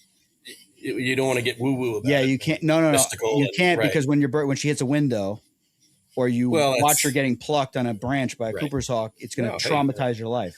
So you kind of have to keep it you have to this is the most beautiful thing, but I understand that it could be over at any moment. But while we are together, and whether that's for 10 years, 15 years, 20 years, I'm going to love every moment of it. But I cannot, I can't. You know what I mean? I don't know if that makes sense. Does that make sense? Maybe because I lost. No, it does. Birds, I mean, the more experience you have, the more kind of traumatized you get, frankly, just because you've seen enough bad things happen. Like you can go a lot of years doing certain kinds of falconry and have nothing bad happen. Right. But the more falconry you have, the more kinds of falconry you try to do, the more places you do it in, the more problems you're going to have. And these animals, I mean, they fight with their bodies. I mean, that's how they eat. They throw themselves at something as big as they are, and they, wrestling with it on the ground. They're flying as fast as they can into a hard object. I mean, that's what they do. But the question is, to your point, is can you take advantage of the bond that you have with the bird without getting too close to it and somehow keep some distance and I can tell you when I see a hawk catch my hawk and it's like I can feel it and it's like an impact, and then you got to wake up the next morning and pull your trap back out, and start tying nooses and and then you just make every day as good as it possibly can be. And this is a sport. It's a wilderness sport. I mean, as soon as you let that bird go, there's no guarantee. I don't care how safe the slip is. There's no way to make falconry safe. I mean, that's the way it is. But somehow they have an understanding of what we're doing, and we understand what they're doing. Aaron, what do you think? It's becoming a sociopath, in a way. You have to you have to tap into your inner sociopath to be able to do it. You have to enjoy it, but then be able to just be like, maybe so. Let's tie in some more nooses. Whatever. Maybe that's. Go ahead, Aaron. Casey, I think it's better to have loved and lost than to have never loved at all. Shit. Yeah. No, you're right. No, I agree. I agree with that. Yeah, for sure. But if you keep losing every couple of years, you lose. Especially a goshawk guy. Telephone pole or a window. You would think you would just get scarred over. Yeah, losing goshawk after goshawk after goshawk. Yeah, they kill themselves. You know what I mean? Unless you're flying in the middle of nowhere, no barbed wire, no telephone poles, no nothing. And you got dogs everywhere, so no golden eagles running on your unless you're there's very few in this day and age. I mean, the micro master over here. No offense, I mean that with in terms of birds. Well, you can't trust any situation. No, you can't. That went over Matt's head.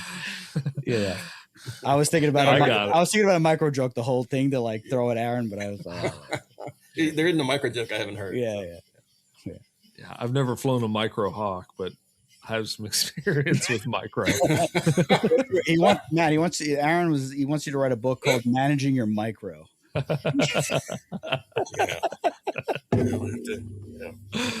So I think that bond is what we're always going for with hawks, and that kind of there's a lot of falconers that I don't respect, and I think those are people who have no interest in that bond. That's a good point.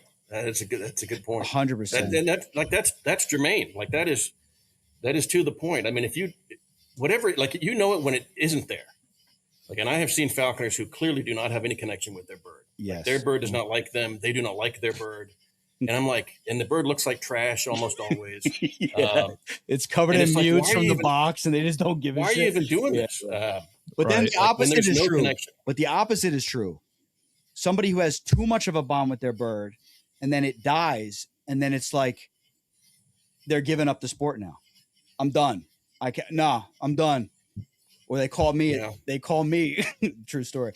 They call me, Bro, What did I do, bro? I killed her, bro. What I do? You know, it's like, and I'm like, listen, bro, I gotta put my kids to bed. I gotta go. Bye. You know what I mean? Like it's like it's a balance. Like you respect the bird, you love your bird, you love the interaction with the bird, but then if something happens, you're not going to give up the whole sport. You know what I mean? That's yeah. I have heard people say that all the time. If my bird Yeah. died, I would just get into dogs, or I'd get into this, or I'm like, bro, I'm like, dude, no. There's nothing like falconry. I mean, there's no way I would get out of it, no matter 100%. If I had to fly only Harris Hawks, I would force myself to fly Harris Hawks. I would. Well, I would be there to nurse you along. Okay, and I would call you. I'd be like, help you appreciate this it. bird's flying into dumpsters, eating chicken wings. Like, what do I do? Like, help me out with this. She keeps going back to the car when we got rat. Like, what do I do? No, but it is a very Matt, I think you're onto something. I think that could be a really good book because there's a balance where it's zero. Like exactly what you're describing, Matt, where you're out hawking with somebody and they're just like chucking a tidbit, ripping the rabbit away, throwing the bird back up, and they do not care. It's supposed to be like this beautiful. There's nothing. I mean, like speed and quickness and like fluidness on a kill is like that's impressive. But when there's nothing behind it, it's like weird to look at. It's like, you're doing it, but it's like weird. Does that make sense? Yeah. If you're watching somebody interact with their bird on a kill and they're doing everything right, but it's like a person. It freaks me out. It freaks me out to like look at the bird because I always look at the bird's face, right? So you know, especially at a field meet and you're out hawking with a bunch of people, and I always look at my bird's face. Like and I tell, new people, it's like, hey, look, just you're worried about what to do. Look at the bird's face. Like it's going to tell you what you're doing. Its version of what you're doing. And you'll see falconers. Unfortunately, they're not common, but they have no idea what that bird is showing them. Like they just have no idea. They're just, and hey, look, I move in fast on a bird. I take Harris Hawks off kills. I'm looking at their face. Look, I guarantee you, we have a strong bond. Like that bird understands what we're doing. This is all fair play. But somebody else can go and the bird is like backed up on its tail and its hackles are up and the guy's not even looking at its face and he's got 3 broken tail feathers and it's, you can just tell. Yeah. There's no connection. There's no connection. Field meets are a hard place to judge an individual though. It is, no. I get all nervous. Everybody gets all nervous. The stakes are high. Everyone's watching you and you're like trying to do everything right. It's like weird, right? Field meets are tough. It's hard because everybody's watching you, and you're like, all right, I got to do good, Yeah, I don't know. It's like the only equation I can do it. Like the only comparison is like dancing, right? Like my wife's Latina, right? We dance a little bit. Mm-hmm. You can you can dance, right? Anybody can dance. You can learn the moves. But I can't dance. No, not everybody. Right, can. But somebody could teach you how to do the moves. In theory. And you could do the moves. Matt, you could probably do the boot scoot and boogie if we. Yeah, Matt looks like he could like tear it up. Like you see him at a like closing down the club at like 3 a.m, just going crazy. He's got his tie. He's going like this. No, but so Tom, 100%. No, Tom's got some flair behind him. Tom can. He does. Yeah. Tom's Jen. I've seen him cut a rug. He looks like he could cut that rug in half. But I'm just saying, like you can go through the motions and you can learn to do the steps, but there's nothing behind it. Right. And like you can see that there's nothing behind it. There's nothing to it, and it's like a balance. I just don't understand it. Yeah, I don't understand how it works. Yeah, no, it's some people. I know a couple of people like that I'm friends with, and they kind of like they go through it, and you're watching them, and you're like, this guy's kind of like there's something off about this guy. Right. I don't know. I'm just saying. I think everybody everybody knows what I'm talking about. Like when you see something and it's like they're doing everything right, or like it appears that everything's right, but there's nothing behind it. There's no like just the box, the transmitter, throw it up, catch a rabbit, back in the box, and they're just like, all right, well, who's next? Or the best example, I shouldn't say it. Anyway, I saw a sharpshin catch a sparrow off of a spaniel flush, and there's a couple falconers standing there, and it was the sparrow on the rise, Sharpie off the glove, midair, catches it, tumbles to the ground with it. And like there was a couple other falconers standing there. And they were just like, yeah, all right. So we having steak for lunch? And I was like, what? Right. I was like, what? I'm like, bro, like like you shouldn't even have a falconry license. Like, what are you talking about? That was the coolest thing I ever seen in my life. That was amazing. What are you talking about? What are we eating for lunch? Are you not like tripping out by what you just saw? Like, there's no way that you could see that enough at 20 years old or 18 years old to be desensitized by it. There's no way. You know what I mean? There's no way. Like, it was just like, I was like, it's weird. It's off. It's off. The kids would say it's sus. Very, very sus. Yeah. But I understand. It's like, there's a balance to it. But if you put too much into it, then you get too emotional. I don't know what it is, but I think there's something to it. There's something there. Yeah. You should dive into but that. The mechanics of falconry are not all that complex. I mean, to the point of the fundamentals is like, if you can get through that and you can connect those dots, you can definitely be at square one, and you can come home with a squirrel in your bag or a rabbit, every day. What you do from there is like, what falconry means to you for the rest of your life. Right. Like how do you once you're there and you're actually doing it, and it's not a greater struggle than you can manage. Where do you go from there? Where do you want to be? Like, do you need to move? Do you want to fly a different type of hawk, or to me, like, I'll spend the rest of my life being satisfied, flying any kind of hawk that catches game, and I can still think about it, and still read about it, and still talk to my friends about it. Like, and I know falconers in their 80s, and Harry McElroy was in his 90s, getting on a horse, flying his hawks on quails, catching game. That's the goal. Yeah, that's the goal. Yes, yes, exactly. I hope that I'm like that when I'm 90 years old. That's right. Like people that hang it up for whatever reason. Like, I understand people go through phases of life, but if I couldn't run this phrase bothers me, Matt. Tell me what you think about it.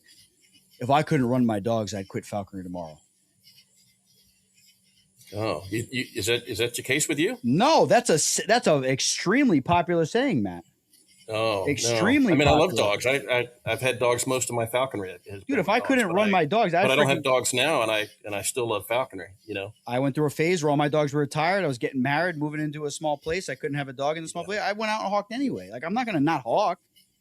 Yeah. Right, Aaron?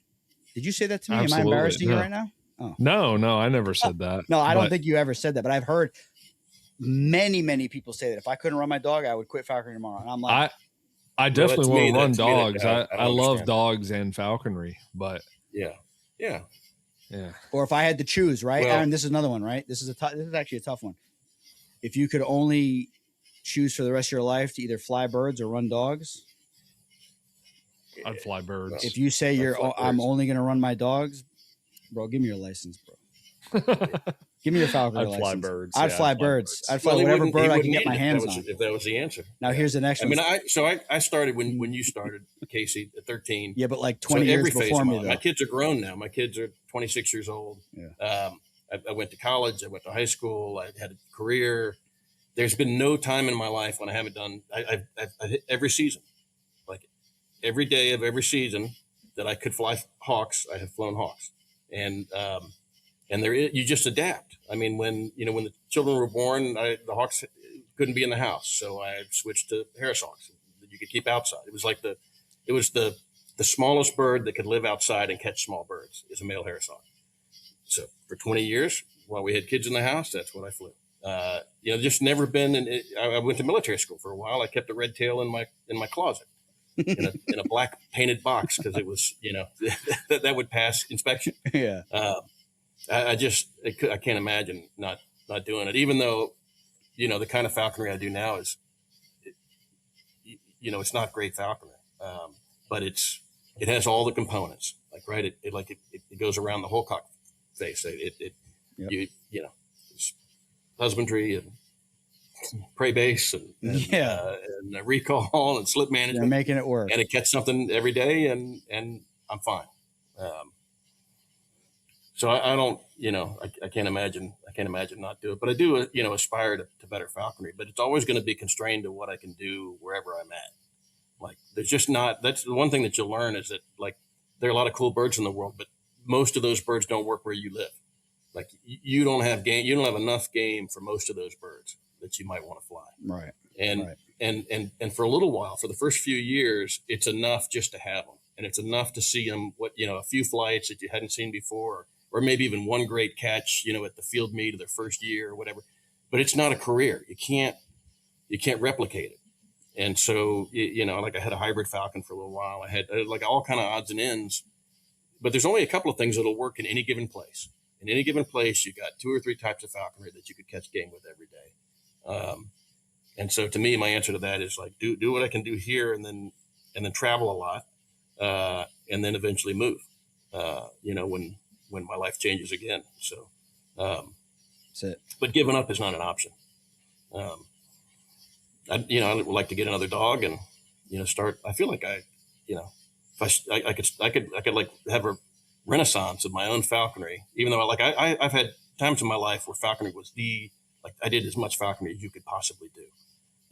No constraints on the falconry. And then you get married and you work and you have constraints. You still do it. You have constraints, but I'm looking at now a potential time when you go back to that. Yeah. Where your constraints are, do your knees going to hold out or do you have enough money to spend that much time out hawking? But, right. Other than that, and I'm looking forward to that. I'm really looking forward to that. Me too. One day. Yeah. I don't want my wife to hear that. You looking forward to that, Aaron? Yeah. I'm living it right now. Yeah. The phone doesn't ring. Matt, I'm living it. Matt, we appreciate you coming on. Yes. No, it's been a pleasure. I hope it's worthwhile. We tried to do this at Jersey, but we're so busy at those field meets, all 3 of us, that it was a folly to even think we were gonna.